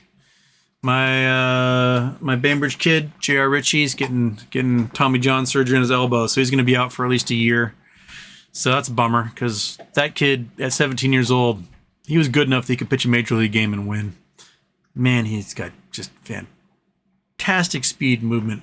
Just, he's the pitcher I wish I was. Jason Blackwell's got some coordinates. Cool mountain I found in Colorado last year called Bristol Head. Well, let's look at the cool mountain, Jason. Pew. Pew. Pew. Okay, leave this hellscape. Go there. Bristol Mountain. Found across the planet. Smack. It's got a cool cliff line to it. Let's see, where are we? Not that super tall. About 10,000 feet. Got some alpine lakes at 9,000. There's a little guy. That looks like a kimberlite pipe right there. You, my friend, look like a kimberlite pipe. I will say that much right now. Any other lakes look kind of like that? There's another one. That might be kimberlite. That might be kimberlite pipe. Ooh, where are we? Rio Grande Camping Ground. Looks pretty arid. Creed, Table Mountain, South Fork, Del Norte. Oh, we're really far south. I don't know if there's any kimberlite pipes that far south, but I'll be honest, those look like kimberlite pipes. Hogback Mountain. All right, let's just see what this mountain looks like here. Okay. Got ourselves... So is this guy? Up here? It's got a good dome to it. It's got a good, nice ridge. Be an easy hike. What do we got here? What kind of rocks do we have? Where's Bristol Head? Word. Oh, okay. It's definitely a tilted block. So it's like super easy to get up to this thing and then have an awesome view. Did you go up here? It looks like a solar cabin or something. Another one up here. Huh. That looks like it'd be a really cool place for like a glide port or something. When you were there, were the people like parasailing off this thing? Because that looks like an awesome spot for it. Santa Maria Reservoir. There's like a little bird down here. There's another one. I think those might be kimberlite pipes. All right, Monkey. When we take our next trip to Colorado, we'll go down here and pour some acid on the. Oh my goodness, no! Those are definitely kimberlite pipes right there. Boom, boom, boom, boom, boom. This guy too. That one. That looks like a kimberlite pipe complex for sure. Oh baby, let's look at some diamonds around here. And pipes like this are great because you already have a water source. So this one leaks out. So I would go to the stream right here. I would dig up stuff in the stream, see if I get diamonds out of it. That'd be much easier than like digging out the kimberlite pipe itself. But these all look exactly like kimberlite pipes. And the way they're grouped together, and like, notice you look at the other rocks around, you don't have weird little lakes grouped like that. But you do down here. There's another couple of weird little lakes there at Seward Ranch. This ranch guy probably has no idea that these could be kimberlite pipes. Oh, that one looks like a dam. But, yeah. Interesting. These guys, this is a weird looking valley structure. These ones here. Finger Mesa and Shotgun Mountain. Huh. That's the Rio Grande River. Word. All right, that's a good. This place has me very curious, Jason. I definitely want to come check this out. Oh, look at this mesa. Whoa, Table Mountain. That's definitely a Table Mountain right there. That's cool. Okay. Monkey butt, we're going here. You got that? You hear me? Yeah? Okay, keep chewing on your bone. We're good. All right, that's good. That I am very curious about this spot. For sure. Creed's closest town, Spar City. Okay. Mineral County. So there's definitely going to be stuff there. All right. Thank you. That's, yes. Fantastic. Jason went over yourself. Who's this Bristol? Do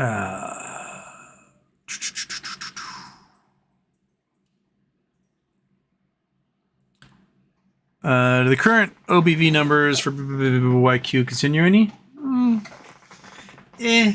mean, The gamble with Bed Bath & Beyond was that there would be a buyer who would buy everything and the company would cease to exist and then it would wither away to nothing.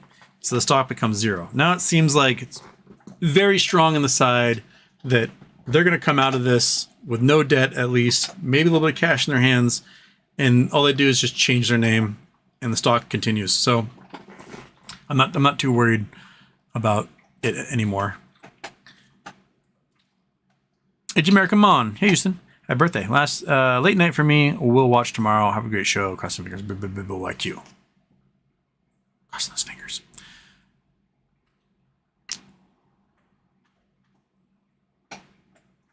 BBB brand. Nvidia is not going to regress to the round of government infusion of cash. Well, the government infusion of cash is meant for them to build factories. So they got to take that cash from the government and they got to build giant factories to make semiconductors and computer chips. So it's not like gung-ho profit money. It's build these factories here money. PG Sunday. I've tried purchasing that $1 call, $1 puts. It didn't let me. Asked me to make limit order. Ended up entering $1.05. Then bought at 5 cents. In an instant price, went back to 1 cent. Fastest money gone in my life. For BBYQ? Or just 1 cent puts in general. Oh yeah, 1 cent puts. Depending on the platform you're on, like Robinhood, if you're buying some of their options, you have to buy it in 5 cent increments. Other platforms, not necessarily. So it just depends, and it's a total crime too. And like, oh no, yeah, I buy it at 5 cents because they just rip you off. It's stupid. Don't do those. 54. According to Bell's Timothy Cudley, waived Instinet $50 billion NSCC's excess capital premium. The DTCC board of directors, members from FINRA, Citadel, Citigroup, JP Morgan, New York Stock Exchange, Goldman, Virtue, APX, etc.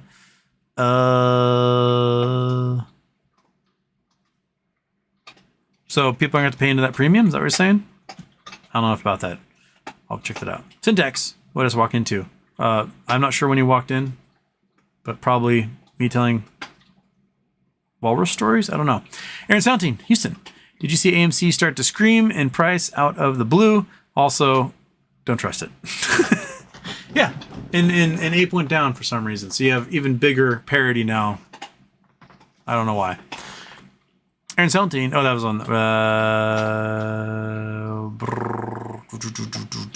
B Sizzo. Here's some good stories, dude. Well, you know, gotta live your life, man. You gotta live your life and just do things and weird stories appear.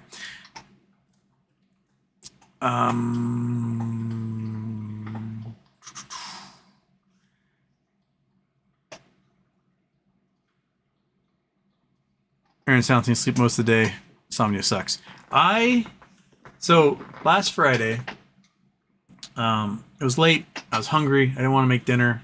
So I went to Safeway and I got their General Tso's chicken, which we don't have a good Chinese restaurant on the island. The only Chinese restaurant is worse than Safeway. So literally Safeway is the best Chinese restaurant in my community. Let's just quick some General Tso's. Let's eat it. It was fucking nuclear. It was the spiciest. Holy shit, it tore me up. I did not sleep last Friday. I spent all night trying to make sure I was in a position so I wouldn't get the acid reflux from the just nuclear waste that was inside of me. Just popping Tums like Pez. And I didn't sleep a wink. And I have been messed up ever since. And then today I had to wake up early. I had some important meetings and just... I am I'm on fumes, man. I should have gone to bed like 2 hours ago.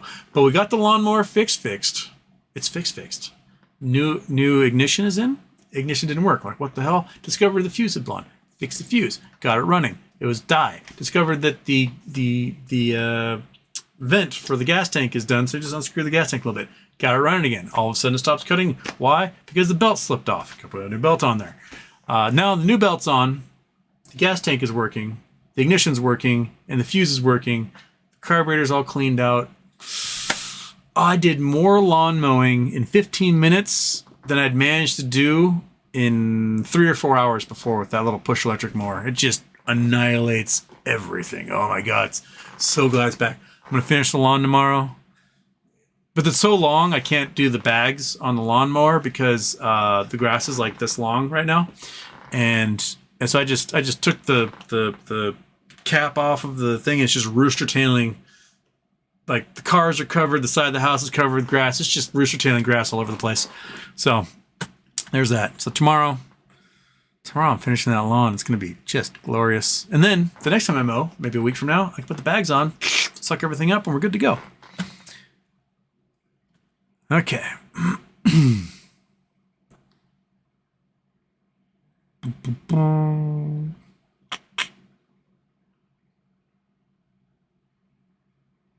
Aaron Sounding, Houston, how does this news make BBBYQ squeeze to 30 again?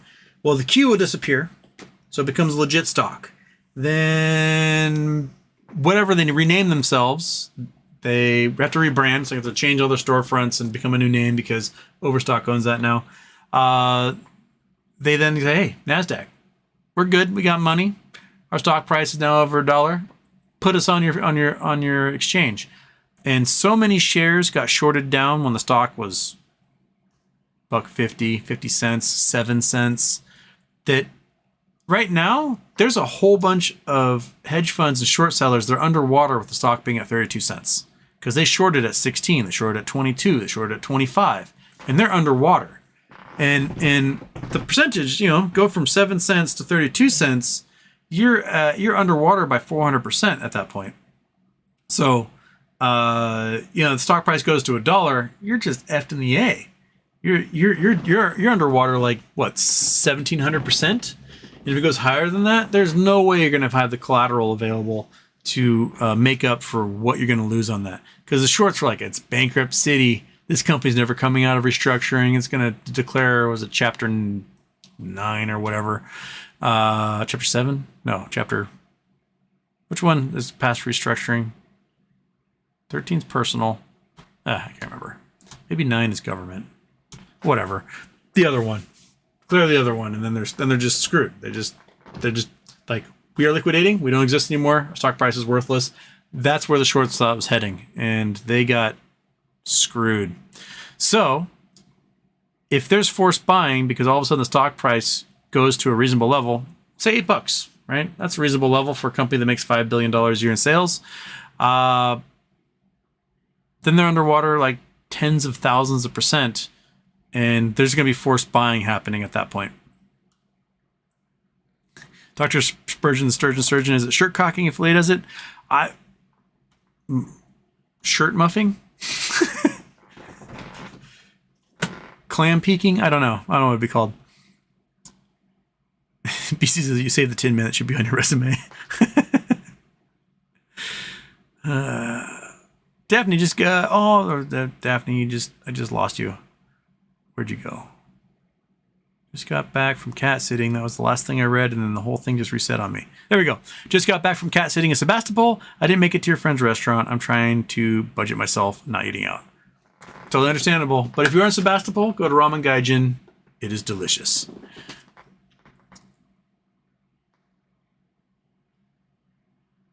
Holgermus. Hello, Houston. Love your show. Hello, Holgermus.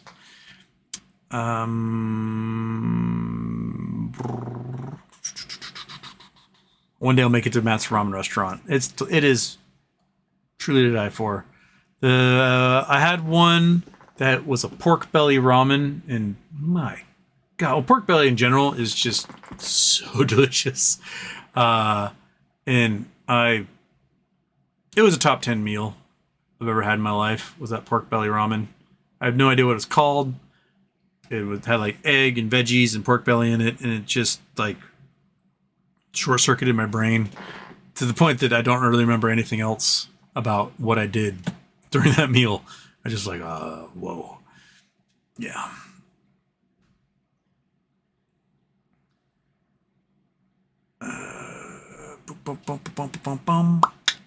Dr. Spurgeon, Sturgeon, Surgeon, as long as it's consensual mustache fights, who are we to judge? Exactly.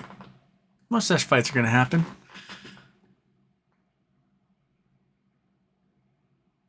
Houston won't be catching up to the end tonight. I am 45 minutes behind with 14 minutes to go. I don't think I'll make it to the end tonight. This is where my roommate keeps telling me that if you want your question answered, you got to send a super chat so that you see it. Remind your viewers to do that. So if I don't make it to your question, I'm sorry. I've got 14 minutes to go, and then I am turning in. I am just loopy poopy right now. So, we'll get there.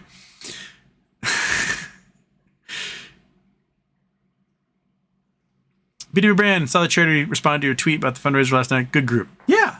Only the third time that's happened in the 26 or 27 Charity Tuesdays we've done. So, that's I like it when I tag the charity saying, hey, we're gonna raise a bunch of money for you, and they're like, cool, thank you. The best was Save the Children, because they were so grateful they sent me a cool sweatshirt. So if we do them again, I will tell them, and we'll make the sweatshirt a raffle or something, and we'll send it off to you guys.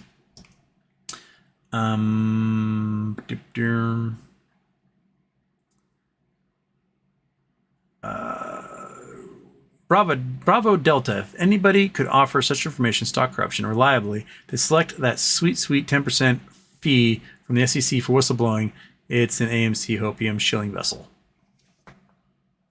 Maybe. I don't know.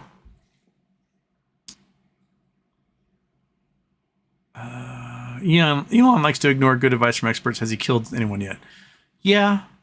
Apparently cars that are on autopilot are the most deadly vehicles in America. Like, Teslas are built, they're lots of composite components, and they've got safety things in them. And they're fairly safe cars. They've got good solid macaque construction to them. But the autopilots just kill pedestrians, crash into back semi trucks that are stopped, and and they wrote software to them that when it detects it's about to crash into something, like a millisecond, a nanosecond before it crashes in, it turns off the autopilot so the black box records it as driver error. So it's like careening. The momentum is going to wipe out this family, and it's like, oh my god, wipe out a family. Turn off autopilot, and then it wipes out the family in a nanosecond, and before the person would ever have a chance to respond. That seems to be the go-to. So yeah, I think Elon has. If Elon's next launch of Starship has humans on it, and that platform is just a cooled metal plate, he's gonna kill some humans. All he's gonna do is create a crater that has now sent steel shrapnel into places. Alex Park, Houston, any thought on Calgary, Alberta? Thinking post-MOAS, buying property there. Vancouver, too expensive. Oh, Vancouver, Toronto, too expensive. I've never been to Calgary. I've been to Banff and Jasper National Park, which are just gorgeous. To me, if I'm going to move that far north, I'm going to want to be in the mountains so that I can go skiing constantly, or I've got the beauty of the summertime and hikes and rivers to play in and stuff. Calgary, it's only like an hour away, so it's like Seattle. It's like an hour to the mountains, so it's pretty good. But man, a gnarly continental winter in Calgary just sounds bad. Not as bad as like being in Edmonton where you're further north, but man, it just sounds cold. Just really cold. I'm sure the summers are glorious, but man, cold. But Calgary is one of the cities that they had huge vacancy rates in their commercial buildings, and they converted a whole bunch of them to apartments and condos. And the downtown apparently is hopping. That it's like a downtown that's done better than any other downtown in North America because of that changeover, changing all those things to apartments. So there's like a lot of people that live in downtown Calgary. So it's like the nightlife's hopping. There's bars and restaurants and people around. So I haven't been there to experience it, but I assume it's pretty awesome.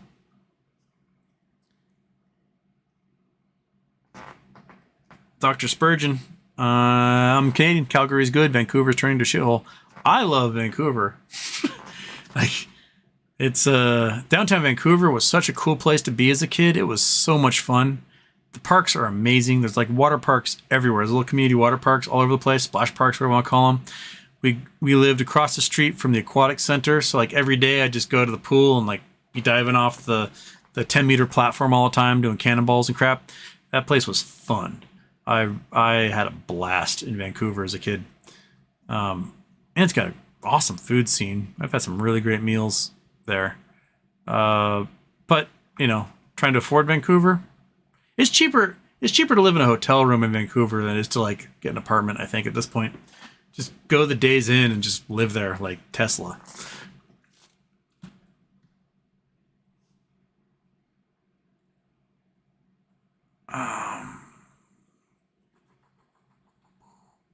Javier, good evening, Houston. I am currently in the Chicago business.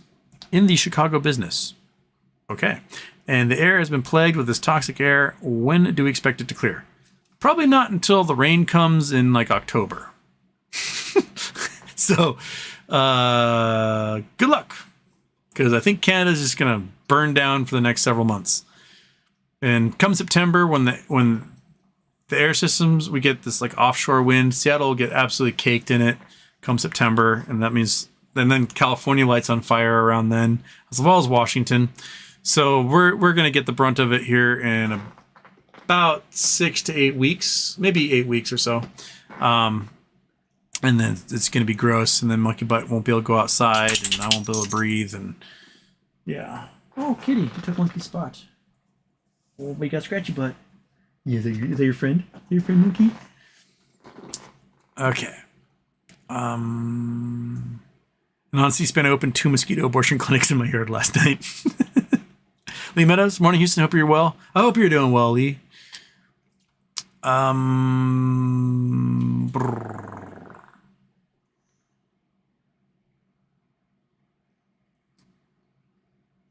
Lost Waves, did you hear about the BP leak? The air is so fucked in Chicago. I didn't hear about British Petroleum leak? No, I not heard about that. And Roanoke, Houston, on vacation in beautiful, smoky Great Lakes region. Fantastic.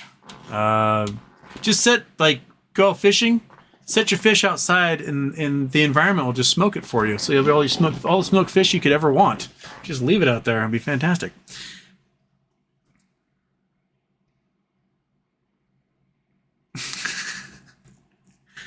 Plane landed with no nose gear in Charlotte, North Carolina. Passengers said it was smoother landing than most regular ones. Peter Brand, critical spare parts, figured that out decades ago, but the old men didn't tell the new ones about the system. Figures. Yeah. Talking about the F-35. You need parts, especially if you have like warplanes that go to war and shit happens to them. You got to replace those things lickety-split. You don't have to wait on the supply chain 5 weeks for them to like, oh yeah, well, we'll make that part for you. We just go get the machinist out and we'll do it right now. No, just make 10 of them every time you make one. Bang win. Houston, cheers from Finland. I've been wondering about a thing that everyone seems to know about, but I'm unable to wrap my head around it. If, for example, baby sells for $5 billion, what exactly happens after that? If it sells for $5 billion, I have no idea if it sells for $5 billion. My guess is, and I don't know how the auction went today, that the holders of the collateralized debt, who we believe are ICANN and Cohen, that they said, hey, Bed Bath & Beyond, we will erase this debt. It will no longer exist. We'll take a loss on it, and we'll give you a chunk of cash, maybe another $1.5 billion or something. You take that chunk of cash, You go your separate ways. We'll take baby. It'll be ours. We'll wrap it into our umbrella of G-America, and everything will be good. So baby comes out essentially $3 billion richer. They get rid of $1.5 billion in debt. They get $1.5 billion in capital they can use to buy inventory, rebrand their stores, and go from there. That is my guess as to what happens with Bed Bath & Beyond. I'm sure we'll find out maybe tomorrow how the bidding went. Honestly, I don't know when we'll find out. PG Sunday, Houston, what is here? Coordinates, my favorite. Bam. Boom. Come on.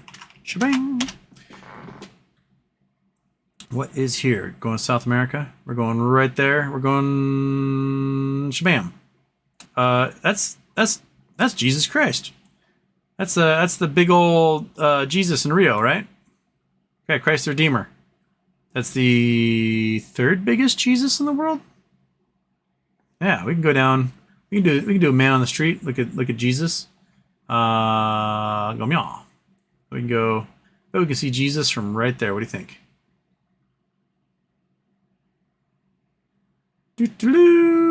Oh no, it's behind that. Dang it! Take a street view. Bye bye. Gotta get somewhere. I was on the hill too. Maybe here. Maybe we can see Jesus right there. Maybe. Let's see. There might be a building in the way. It looks like we're on a hill. There's Jesus. See him right there. Look at him. Look up there. He's saying, "Land on me, pigeons. All of you, land on me." You ever seen those pictures everyone puts on their Instagram of them look like, oh, they're hanging onto a cliff, I'm gonna die? That's all taken up there too. There's like some rocks up here where people always look like they're falling off the cliff. We can go up to the Christ Redeemer itself. Let's shaboing. Go right there. Is that where they do the cliff thing? Whoa. Wait, we're in the air. We're above it. We are on a drone shot. There it is. So, somewhere along here is the rock. Everyone pretends like they're falling off a cliff, I think. Isn't there a gondola that comes up to this? I thought there was a gondola. There's a gondola somewhere. The one that they use in James Bond. The one that has Jaws in it and Top Hat. Yeah, that's the gondola there. Is that where the gondola is? Might be it. Looks like there might be a gondola tower there. Yeah, it comes in right there. So yeah, there's a gondola take up there. I have not been to Brazil yet. I had an opportunity to go to Brazil, but I found out about it the day after I spent several $1,000s on a metal detector. My friend's like, yeah, we're going to Brazil in January. You want to come? I was like, I just spent all my money on a metal detector because I'm a fucking nerd. And they had the time of their life. They spent like 3 weeks going all over Brazil just having a great time. And I had a metal detector. So there's decisions. Huh. Christ Redeemer. All right.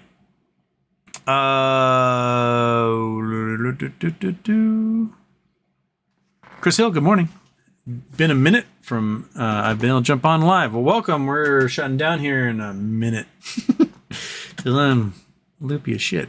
Bravo Delta, precisely who loses generals that way? I'm intrigued as to why we question our involvement in Iraq, Afghanistan, Libya. This time we're lapping it up, hook, line, sinker. Why is this different?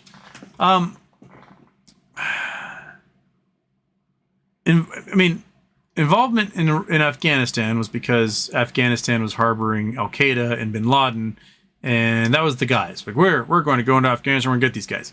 We didn't. It became a quagmire of personally, I think a quagmire. There was huge payouts to military contractors and defense contractors, and that's why we were there for 20 years. We didn't actually do the things we needed to do to ensure that A, we got Bin Laden in a timely fashion. We had him at Tora Bora. We could have gotten him anytime we wanted. B, if we're going to do like regime change in a country, we got to figure out how to stabilize it. And we were never willing to do what it would take to stabilize, which is put a buttload of troops in there and be willing to lose a whole bunch of them. We didn't do that because we're not willing to lose that number of troops. So it was going to be a quagmire regardless. How I think it should have been done was you send special forces, wipe out bin Laden, be done, that's it. And tell Afghanistan, don't you fuck with us. That's how it should have gone. But instead, we went to Afghanistan. It didn't do any of our goals there for a long time. And then we blamed Iraq for everything and lied about what was happening there. And we made a clusterfuck out of that as well. One of the big problems in Iraq was we disbanded the Iraqi military, which destabilized the entire country. And then everything broke into warring factions and warlords and stuff. If you're going to take over a country like that, you get the military to go, whoa, we give up. And then you say, okay, cool. You're going to do what we say. And they go, you got it. And then you keep the military. And they keep the peace. But we just decimated the country with shock and awe. And there was no real goal because, we're getting weapons of mass destruction. And there were no weapons of mass destruction, which proved that the sanctions that the UN and everyone had put on them worked. That Saddam did not have the capability to do all this stuff. And he was literally like doing food for oil program. He was like, I'll give you oil, give me food, I can feed my people. And he was doing that. He was still a piece of crap. But the regime change there just destabilized the country and destabilized the entire region, pushing out refugees everywhere. Those refugees destabilized neighboring countries. And then in 2010, you have the Arab Spring, where other people in these countries under autocratic rule were like, you know what? Fuck this. We're going to war. And they just, civil strife exploded all over the Arab world in Syria, Egypt, Libya, those three especially, and Tunisia. Tunisia is where it started. And the only country it seemed to work in was Tunisia. But Tunisia was also the most industrial and the best educated. And the people had a very set goal. They wanted a democracy. They wanted democracy for a long time. They knew how to run a democracy. And they kicked out Ben Ali and he was gone. And they formed a democracy. They had a couple hiccups. We had some attacks on tourists by Islamists. But the government got together, the new democratic government, and just wiped out the Islamists. Because that's what Ben Ali did. That's what Habib Bourguiba did. They're like, we're a Muslim country, but we don't allow asshole Muslims. And the biggest threat to their rule was these Islamists. So they really cracked down on them, just wiped them out. And so the public was like, that's what you do. You got Islamists that are going to try and make a theocratic state, you just kill them all, and then you don't have Islamists here anymore. So Tunisia was a relative success. Egypt got cracked down hard, and the Islamists actually run the country there.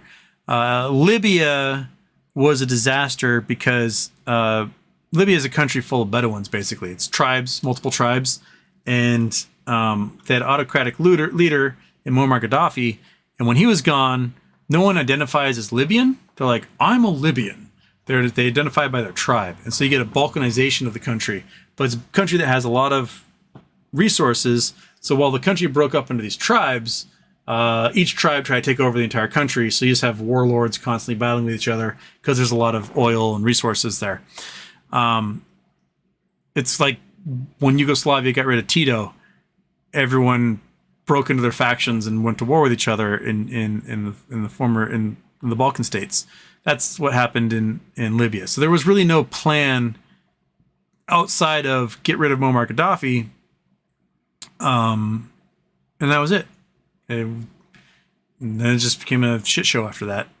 So the big difference is that the number of troops lost in the 20 years of war that America's been involved in Iraq, Afghanistan, Libya, Syria, that entire time, the number of soldiers we've lost is about 1 week's worth of Russian soldiers. Maybe 5 days worth of Russian soldiers currently in Ukraine. They've lost 220,000 soldiers, 240,000 soldiers, something ridiculous. We lost 5,000 and change in 20 years of war in all these locations. In 15 years of war in Vietnam, we lost 50,000. So Russia is losing more in a year, 2 to 3 times more in a year than the U.S. lost in and 15 years in Vietnam. Russia has lost almost as many soldiers in a year in Ukraine as the U.S. lost in 4.5 years in World War II, which had multiple fronts with multiple countries and a way larger deployment. And Russia doesn't have the population to lose people like this. They just don't. All their men drink themselves to death by age 50. Anyone who's got a modicum of money gets the hell out. So you've got just drunk people left behind who have no skills. And then you just put them in a jacket from 1938 and a helmet from 1941. You give them an empty gun from 1952 and you shove them out to the front line and watch them just get mowed down by a machine gun nest. And you go find another one. It's a fucked up war, man. Absolutely just messed up. I wouldn't want to be a conscript because if you turn around, then you got Wagner Group guys shooting you in the head. How dare you try to abandon him? So you're going to get killed either way. Best thing you can do is wear white underwear, take that stuff off and wave it on a stick and hoping you get blown up by a landmine until you find somebody to take you in. And if you have a vehicle, you can give it to the Ukrainian government when you surrender and you'll get a bounty. So might as well get like $50,000 bounty for giving up your tank or armored personnel carrier or something. Okay. 11:37. I went on way too long. I finished this one 40 minutes behind today. I'm so sorry, but I don't have the energy to do more. Thank you so much, everybody. I'll see you on Friday. I don't know if it'll be Friday afternoon or Friday night or what, but I'll see you Friday, and we'll do a wrap-up of the week. How's that sound? Right? Okay. All right, everybody. From the cat. Oh, look at this. Look at this thing. Look at that little blah, blah, blah, blah, blah, blah, blah. Look at that thing. It's a little flopper. He's such a fat boy. Okay, everybody. Bye-bye. After dark. Shabam.